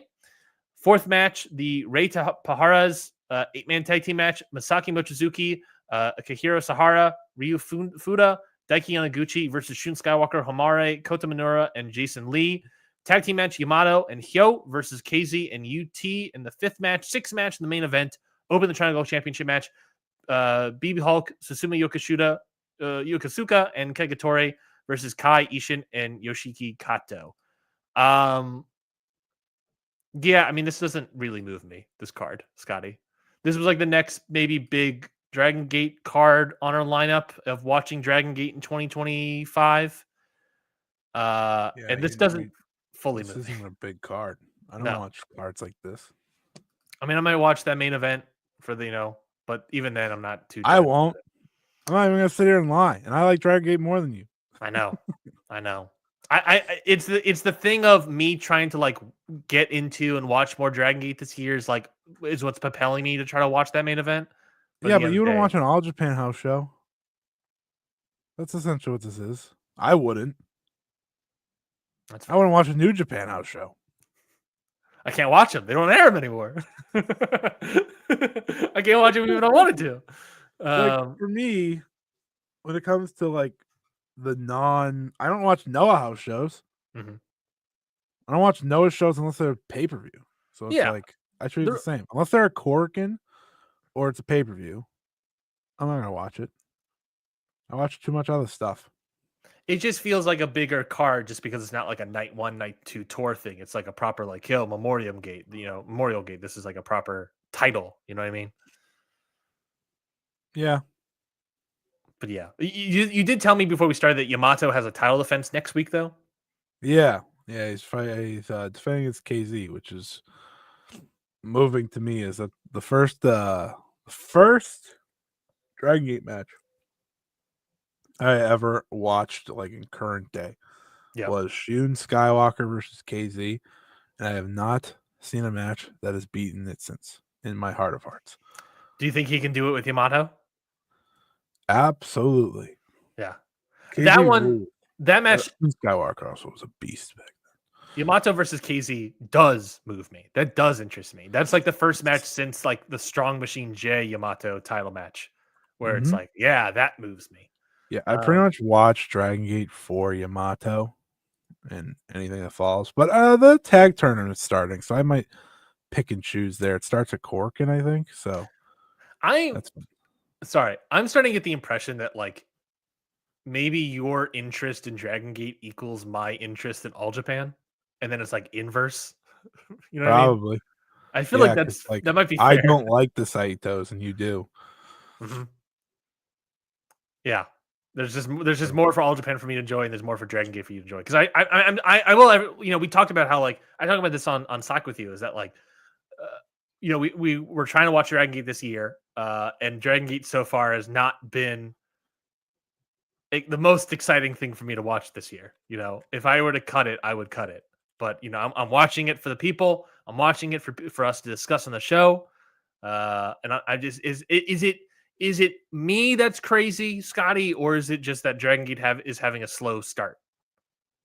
It seems pretty slow to me. I don't think they're doing too much at once.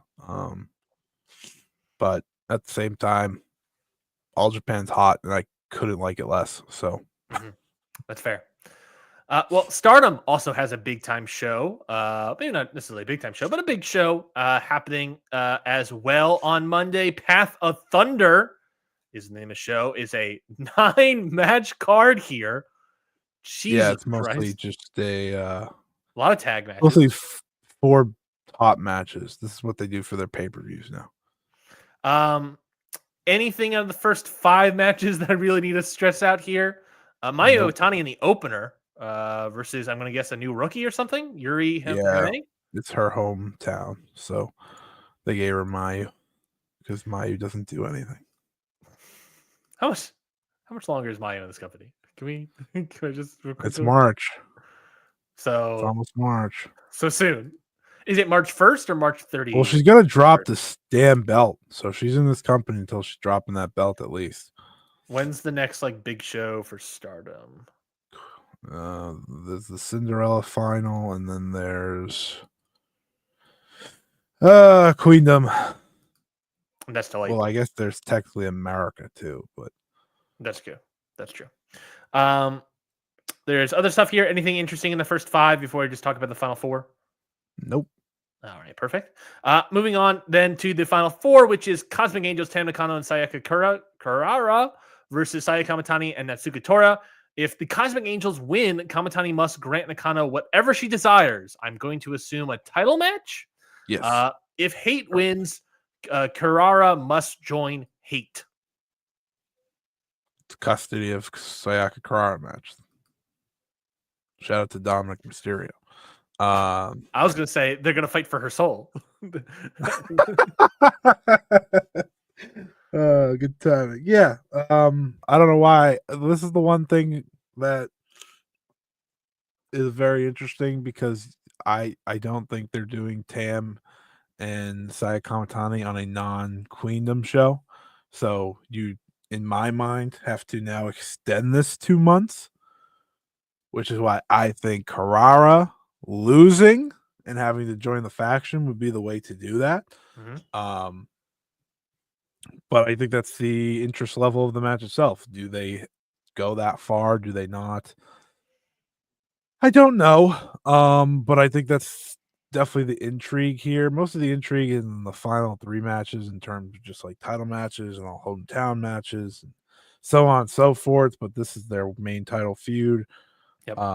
I'm interested to see the direction they go, but at the same time, I wish Saya Kamatani was shooting with someone else because we just did this. But it's fine. It's fine. Who's the draw? Who's the draw, baby? Saya Kamatani, legitimately, is I the agree. draw.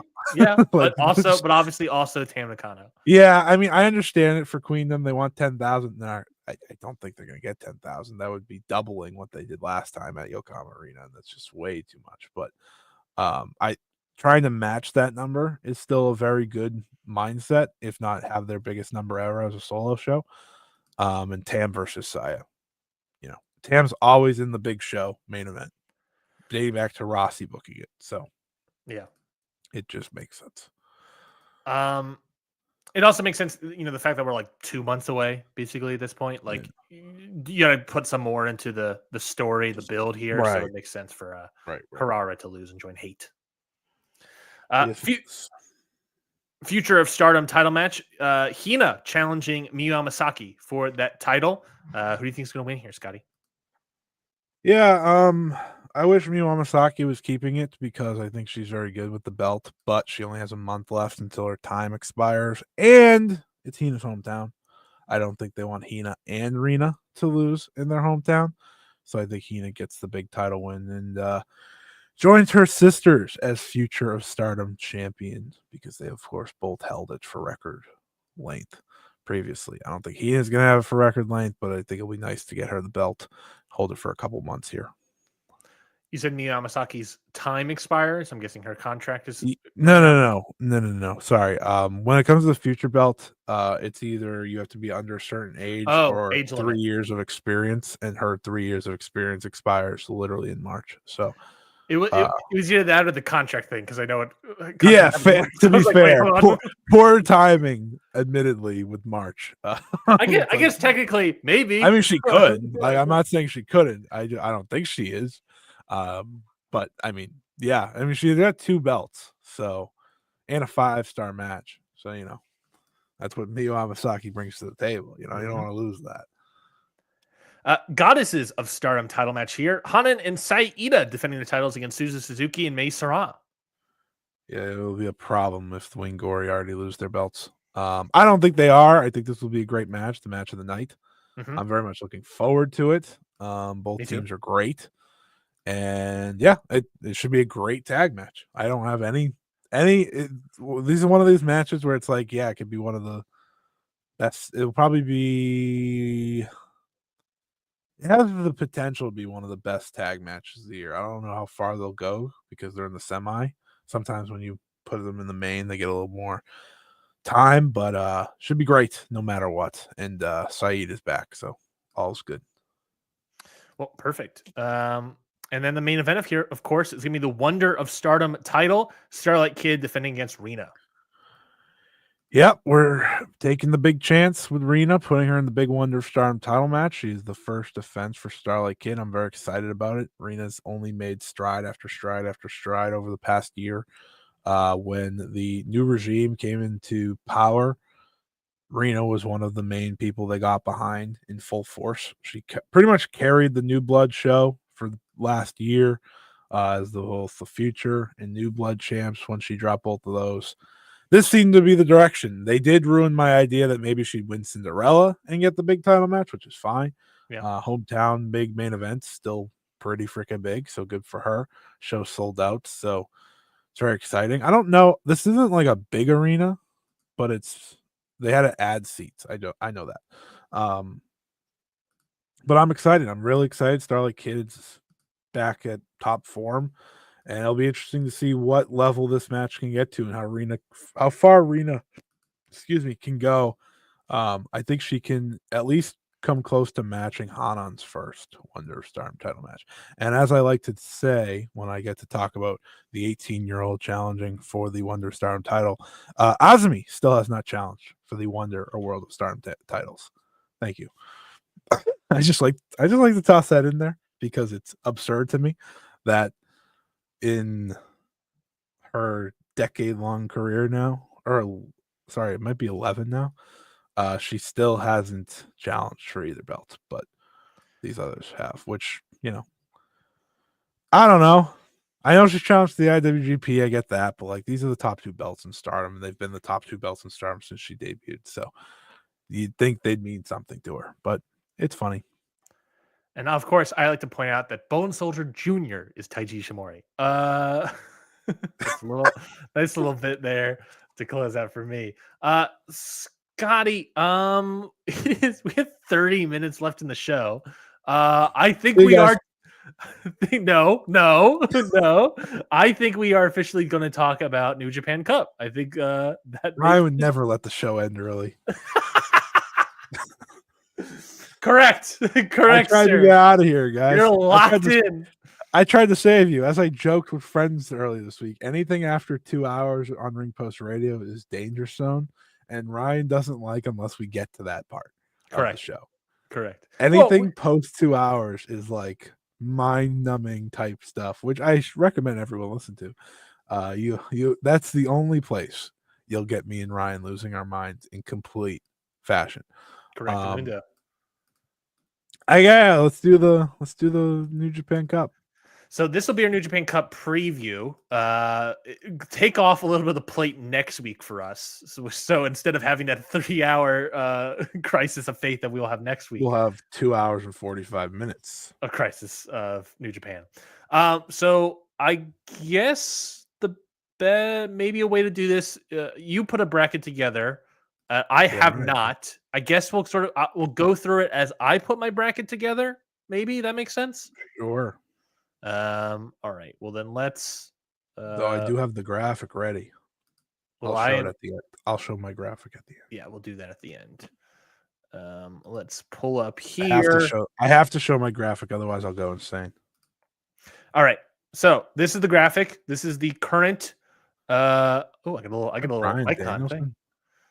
Yeah, I just put this. The graphic is never big enough for a 1920 by 1080 picture, so I have to do this. All right, here we go. Anyway, so whoops, hit the wrong. You broke kayfabe. I'm doing this. I'm gonna do this. That way you can write on it.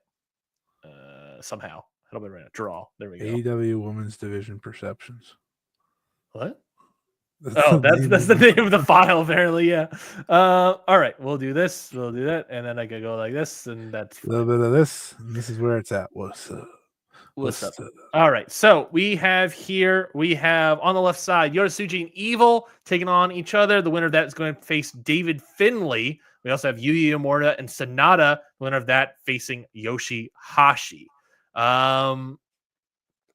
I guess we'll get. How are we going to do this, Scotty? What do you think about these sort of first opening matches here?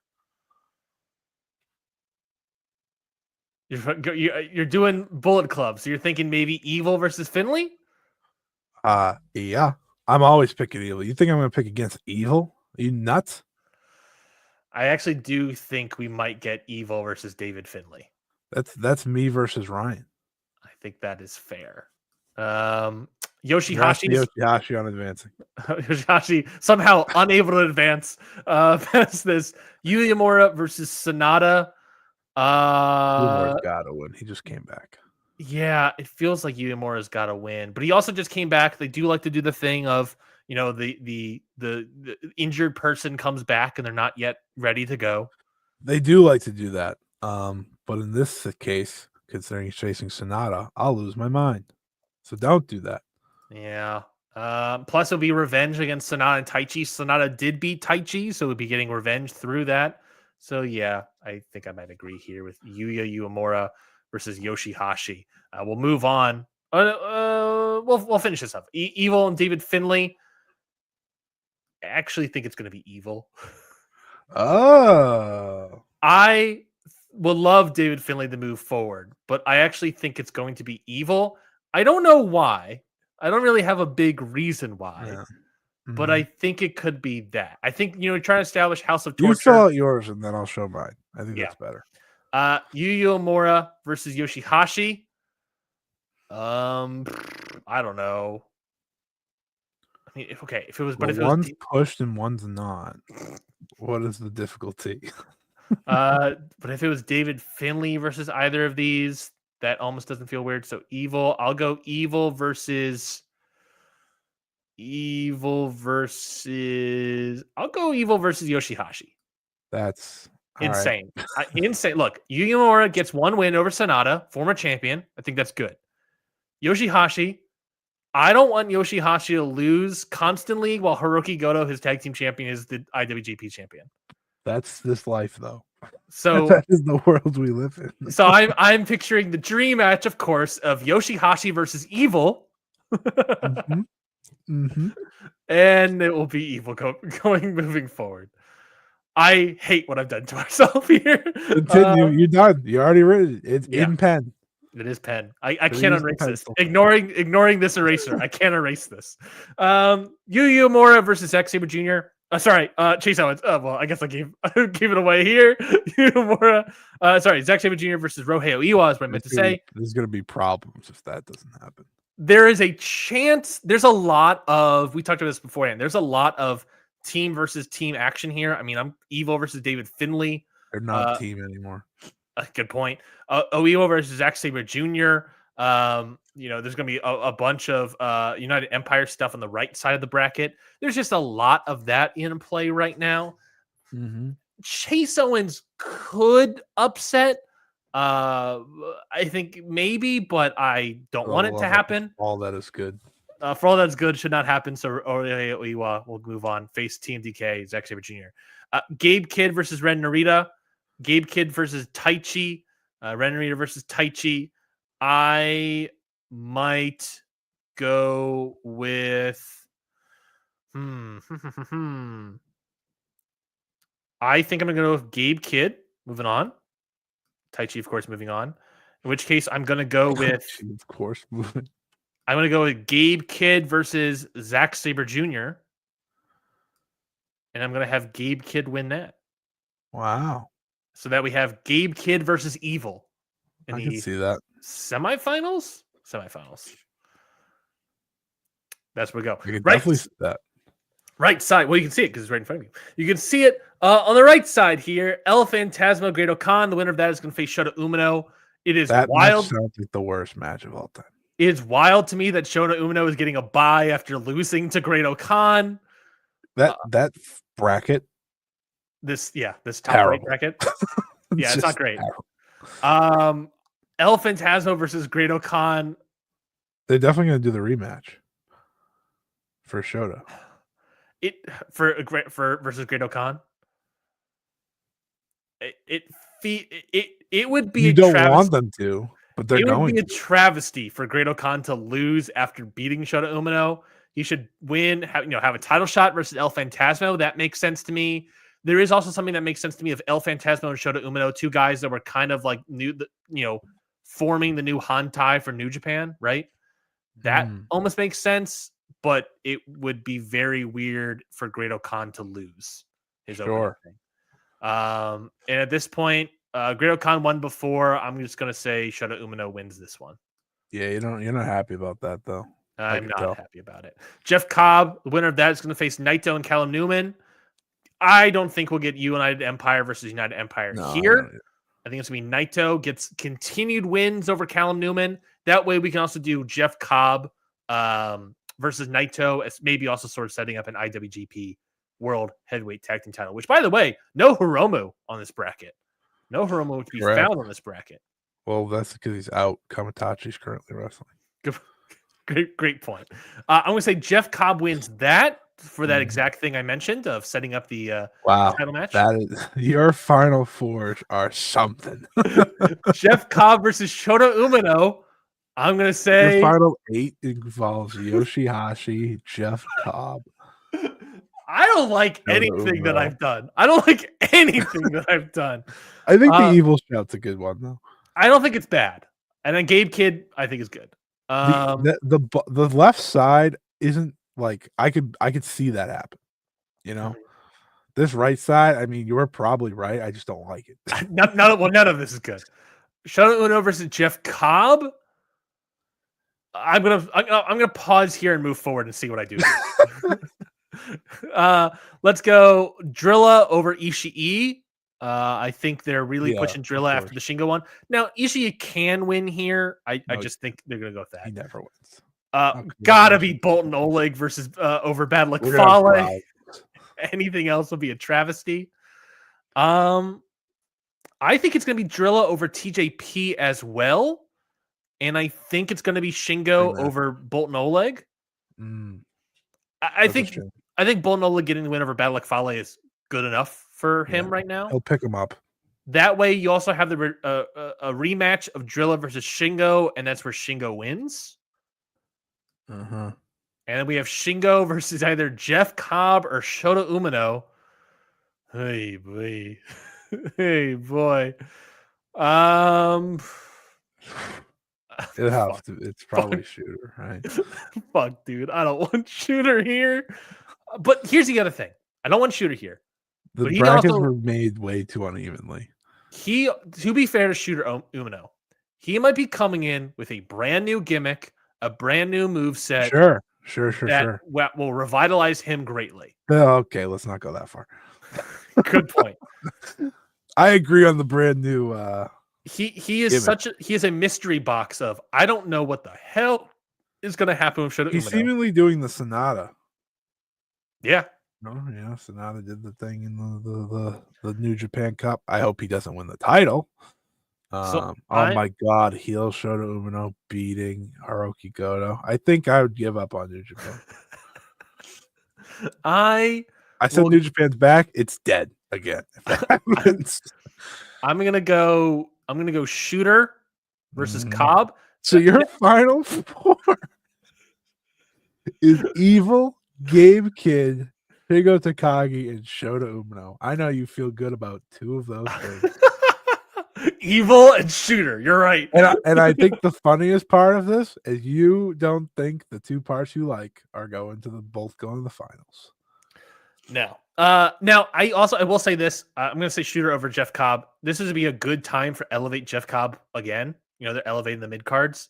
They love to do that with him. So that would be a good time to do it, but maybe not. Shooter versus Shingo. So can I just tell the people the final 8 you put together here? Yeah. So your final 8 was Evil versus Yoshihashi. Yeah. Zack Sabre Jr. versus Gabe Kidd. Good. Shota Umino versus Jeff Cobb. Yeah, that's not and great. Shingo Takagi versus Drilla Maloney. I got me going. And our final 4. Shota versus Shingo. I'm going to go Shingo. For the love of God, you're going to go with Shingo. Now, to be fair, again. You pick Evil every year, by the way, for this. I just want you to know that. Every single year we do the New Japan Cup predictions, you pick Evil. Never fails. It's awesome. All right. Well, Evil versus Gabe Kidd. I'm, of course, actually going to go Gabe Kidd.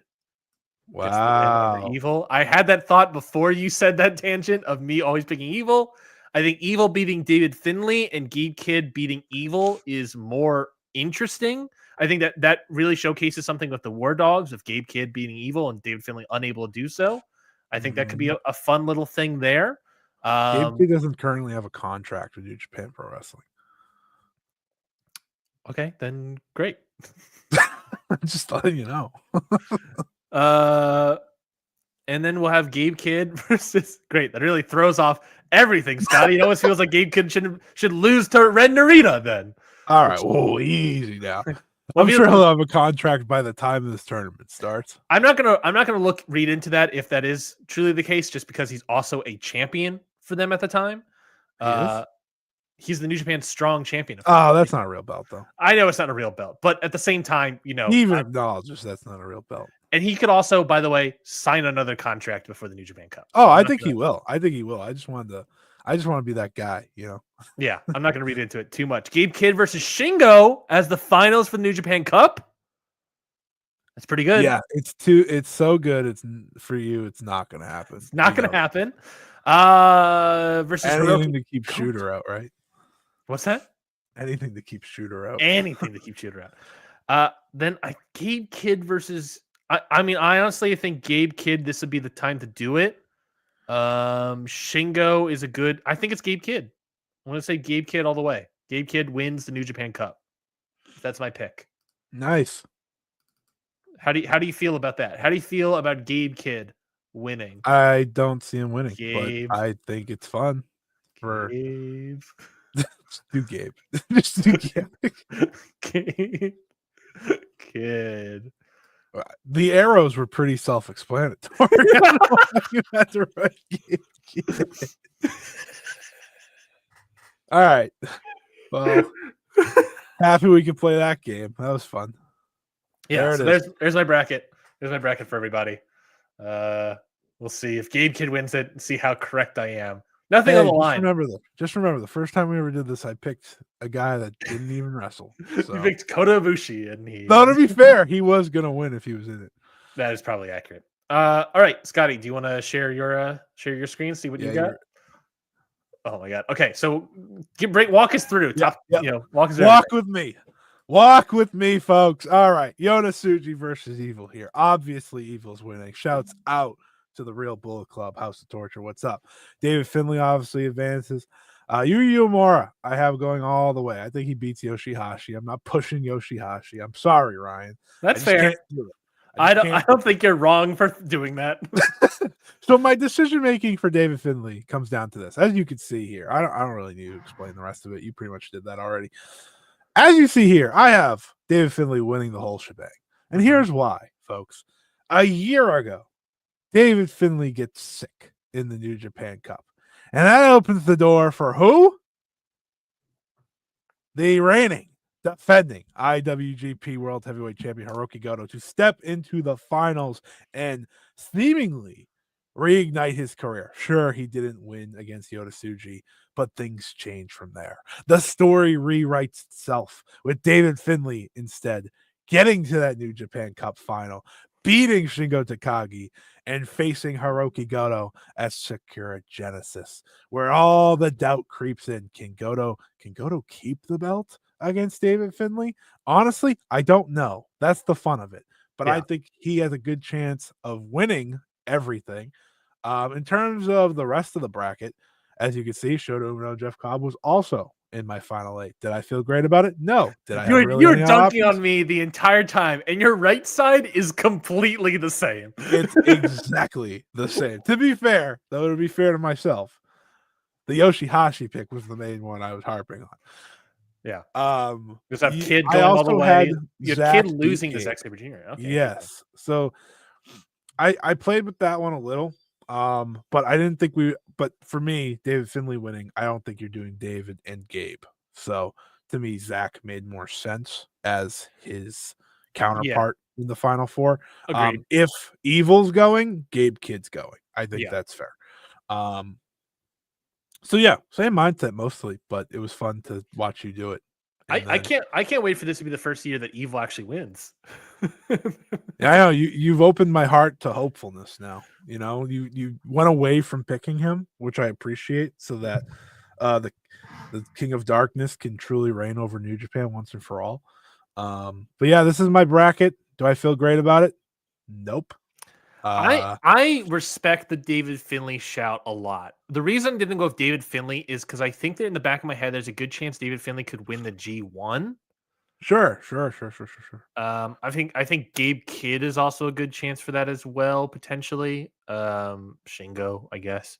But I thought maybe David Finlay could win. I think Uemura is my favorite right now to win.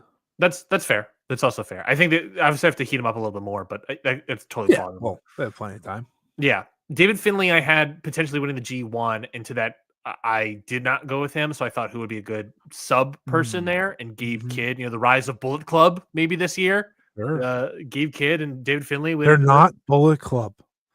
They're War Dogs. My apologies. They're just the War Dogs now. So yeah, I think that's fair. Yeah, the right side completely the same, and then the left side you basically just went with Finley over The right Evil. side stinks, man. Yeah, I know. I don't like it. Is there anything about the right side that we could have been wrong about? I guess El Phantasmo could beat Greedo Khan. Yeah. Naito could beat Cobb. Sure. I just don't want to make him wrestle that much. If TJP is still truly the leader of the United Empire, then maybe he could beat Drilla. I just feel like they want a lot of rematches. That's what they do with the New Japan Cup, as you hinted to when we were previewing Shingo and Drilla. Yeah. So that's kind of what made me go there. Like, again, there's not a lot of options here. No, I mean, yeah, it's like Ishii could be like an upset guy, I guess. Trust me. Did I want Tai Chi to go far? I did. Did I want Tai Chi versus Zack Sabre Jr.? I did. But do I see it happening? No. Yeah. The way they place certain people upsets me, but they have a plan, and we'll see how it goes. I don't think the New Japan Cup's all that exciting this year, but there'll be some good matches. I tend to agree. I think it's a It feels like the New Japan Cup. This feels like the New Japan Cup. This is a tournament that on paper right now does not look too exciting, but I think it has a good chance to have exciting stuff down the stretch. Like, remember that New Japan Cup a couple years ago? I think it was like 2019 maybe or something like that, where it was like a card that the tournament didn't look that good. It had like no outside guys or whatever. And then like down the stretch, it got like great. Might have been during COVID. It might have been during COVID as well, but it was something like that. No outsiders. Yeah, but there was something like that where it was just like, it looks kind of bland, but I think, like, look here. I mean, David Finlay versus Zack Sabre Jr., that kind of moves me. David Finlay versus Yuya Uemura, that moves me. David Finlay versus Shingo, that's great. Shingo versus Bull No Leg. It's the right side, man. Like the right side. It's really the top. It's really the top right. It's really the top right. Right. I mean, because look, the United Empire versus Shota Umino and Naito. Yeah, essentially. Yeah, and I guess ELP. Yeah, it's just, well, the United Empire is also fucking a faction that I don't think should exist anymore. You are correct, or at least should get major restructuring. But yeah, I think that's what we got here. That's what we got going on. I think that's the show now. I think we've done everything. That's the New Japan Cup. Everyone left by the time we got to the New Japan Cup. So shout out, shout out. That is it for this week's episode of Ring Post Radio. Scotty, here's some plugs. Hit us with some plugs. Hit us up with your match of the week, which I guess you already kind of teased. No, I didn't. Oh, okay. I thought you did, but go ahead. No, you just no. The match I brought up, I didn't watch this week. So that's why I just was wondering, because I brought her name up and you said something. I was like, holy shit, Ryan pick a women's match? No way. It was right there. Come on, man. It was. Yeah. So plugs. Check out the Joshi Informer, the Joshi Informer.substack.com. Each and every Friday, we put together everything you need to know about the world of Joshi right at your fingertips. It goes right to your email. If you want to sign up and subscribe so you never miss one, it is free. So definitely check that out. youtube.com/@ScottEWrestling. I got a lot of fun content on there. I had an interview with Hayan this week, which was really cool. The podcast is up, my 5-Star Joe show, up each and every Friday on there as well, and so much more. I got a fun one this week. I don't know what day I'm going to be doing it, but going to be trying a little stream / watch along type thing. So I believe it is I'm not hip enough to know this off the top of my head. Twitch.tv/@ScottEWrestling. Very simple. I'm gonna stream it on there. I have some matches in mind, a little bit here, a little bit there. Have some friends on, watch a little wrestling, and we'll see how that goes. It's a trial thing, I wouldn't do it on YouTube because copyright and stuff, and Twitch a little looser when it comes to matches and whatnot. But I'm not gonna stream WWE, so it doesn't matter. Yeah, I was gonna say, what are you streaming specifically? Is it gonna be mostly Joshi? Probably a little Joshi, maybe a little Puro type action. Again, it's a trial thing, so I want to bring a little bit of everything to the fold. In the future could be some AEW, past AEW stuff. The more Max kind of gets those things up there. So this will be the trial, and then we'll see from there. But I think sometime midweek, if anyone wants to chill out, talk, and watch some wrestling, which is what I do every week anyways. So that's literally this show. And my match of the week. I didn't forget, Ryan. I know you were going to say and match of the week. I know how this goes. Usually I forget, and then you go, and your match of the week. My match of the week. Oh my God. I watched a lot of wrestling this week. A lot of it was like fine. But I did think that the Marigold Corkin main event was very good. So Nanai Takahashi and Sari Amioka versus Utami Hayashishita and Victoria Izuki. It was a lot of fun, that show overall. And yeah, looking forward to the next week. Obviously, we have a packed show next week with Elimination Chamber, Fantastica Mania. Yep. Revolution preview. Yep. Anniversary preview for New Japan. I realize anniversary could be anything. Yeah. We might talk about it, but like the WWE Evolve show is debuting on the 5th of March. Yeah, it feels like we watch it and just be like, it wasn't good or it was bad. They have like 100 people in attendance, they said, or something. Great. Oh, I meant to say this, by the way. I forgot to say this. The WAID titles, they're dumb. All right. Oh yeah, that was this week. We didn't talk about that, did we? It's been a long week. I thought it was last week. I thought that was last week too. Yeah, no, It was this week. They're dumb, they're ugly, and they don't affect me that much. So there you go. I truly thought that was last week. I completely forgot about that. This company has too many fucking titles.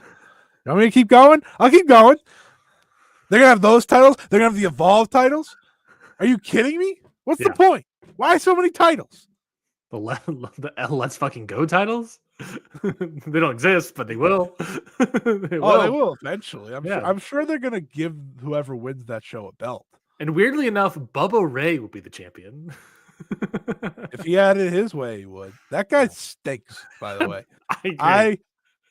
I don't think there's a person wrestling like that. Like for me, that's never done anything to me. That I just like. I see him like pop up. I'm like, ugh. Yeah. Well, it's Eric Bischoff, obviously. He doesn't pop up for me, but that's fair. Bubba Ray, Vince Russo, Cornette, all these other guys. The usual. Yeah, the usual fare. Who else is on that list? who else? Yeah, for me, I felt like I didn't need to name Cornette. Yeah. Who else on the list that like really? Who's in the Bubba Ray realm? The Bubba Ray realm of anytime they talk, I'm just like, oh, shut up. I can't think of anyone. I feel dumb not remembering it. Yeah, I can't think of anyone. I'm sure we'll think of someone off air, but like I legitimately can't think, because Bubba Ray also has like his own. Oh, I mean, I have some people that in wrestling media. Yeah, that's different. But Bubba Ray has his own like quality of it, where it's just like overconfidence and overconfidently wrong. He knows everything. Yeah. Dude stinks. What was the thing he said recently about Blair Davenport? Like they fired her because she's dating Will Ospreay. Bubba, they haven't dated in years. Yeah, but that's what they would do. They literally hired her after they broke up. Bubba. Anyways, my plugs. We'll figure it out, I guess. But I was gonna say that this Wednesday I was gonna do the live stream watch along of the punishment, the Royal Rumble punishment. I'm not doing it Wednesday. Perfect. So you're good. Well, then this Wednesday, I will do the Royal Rumble punishment that is watching the Miz movie. I believe starring the Miz, the Marine 5 Battleground, starring a bunch of other jobbers on the card as well. We'll watch that. I'll live stream that this Wednesday, the 26th of February. I will have more information. It will probably be about like 2 in the afternoon or something like that. It's not going to be like early in the morning or late at night. It's probably going to be like in the afternoon. I don't have that. Mine would be late at night, so you don't have to worry about that. Perfect. And I will see your pain. And I will do it on this YouTube channel. I'm not going to stream the movie, obviously. I'll figure out a way to get around that. I'll probably just stream me reacting to the movie, as many people do. But we'll do it on Wednesday, this Wednesday on this YouTube channel. So you want to make sure to watch it. Make sure you subscribe to the Countout Wrestling Podcast Network YouTube channel. I guess hit the bell to be notified of when it's going to be happening, because I don't entirely know. I got to go to the gym that day and then do a bunch of other stuff. But it's going to be in the afternoon, probably 2, 3 o'clock. So make sure you hit that bell to subscribe and be notified of when that stream is happening this Wednesday, the 26th. It's a long movie. How long is it? It's got to be, is it not cross 90 minutes? Does it cross? It has 47. It has a 47 on Rotten Tomatoes. The Marine 5. The Marine 5 Battleground. Okay, here we go. For those who are wondering, it's 2% worse rated on Rotten Tomatoes than Captain America: Brave New World. Yikes. 91 minutes. Ooh, the credits got you over there. But ultimately, the movie is sub 90 minutes. Can't even get there. Oh, boy. Well, yeah, we're going to watch the Marine 5 Battleground this Wednesday on the Counter Wrestling Podcast Network YouTube channel. Be this one. Make sure you subscribe. Subscribe to Ring Post Radio wherever you get podcasts. Subscribe to all of our podcasts here on the Counter Wrestling Podcast Network. Make sure you subscribe to all those podcasts. Subscribe to the YouTube channel. My match of the week was CMLL. I think it was, you said something. What made me remember, Scotty, was something about rookies in CMLL when we were talking about Raider or something like that. My match of the week is going to be the Tornado de Escuelas, however I'm pronouncing that correctly, the schools. The training schools of CMLL, the Guadalajara and the Mexico City versus each other from CMLL's Friday show last week. Has a bunch of people that you've never heard of, Scotty, because all of them are being trained in CMLL right now. It was a legitimately great match. Check it out.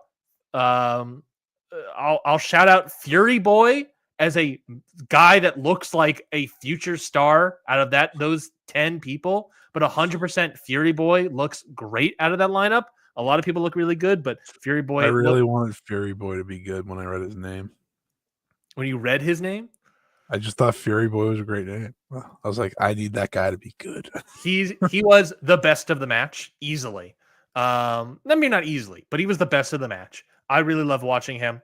So check it out. That was on Friday's show. It was semi-main event, I believe. Really, really great. So check that out. That's fine. Hey, Ryan. Yes. You know what Dave just tweeted? Oh, boy.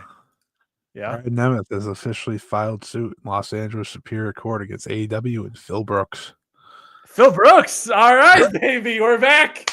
We're back. Oh, wait, hold on. They're reunited. Yeah, I was going to say, they have to work together as part of the suit. Oh, boy. Oh, we're back. Back at the okay, yeah, that's great. TNA versus AEW and WWE yet again. Yeah, that's fucking hilarious. Anyways, what a time to end the show. Anyways, thank you everybody for listening to this week's episode of Ring Post Radio. We'll be back next week for an all brand new episode discussing a crap ton of things in the world of professional wrestling. We'll check you all next time. Enjoy your Taco Bell.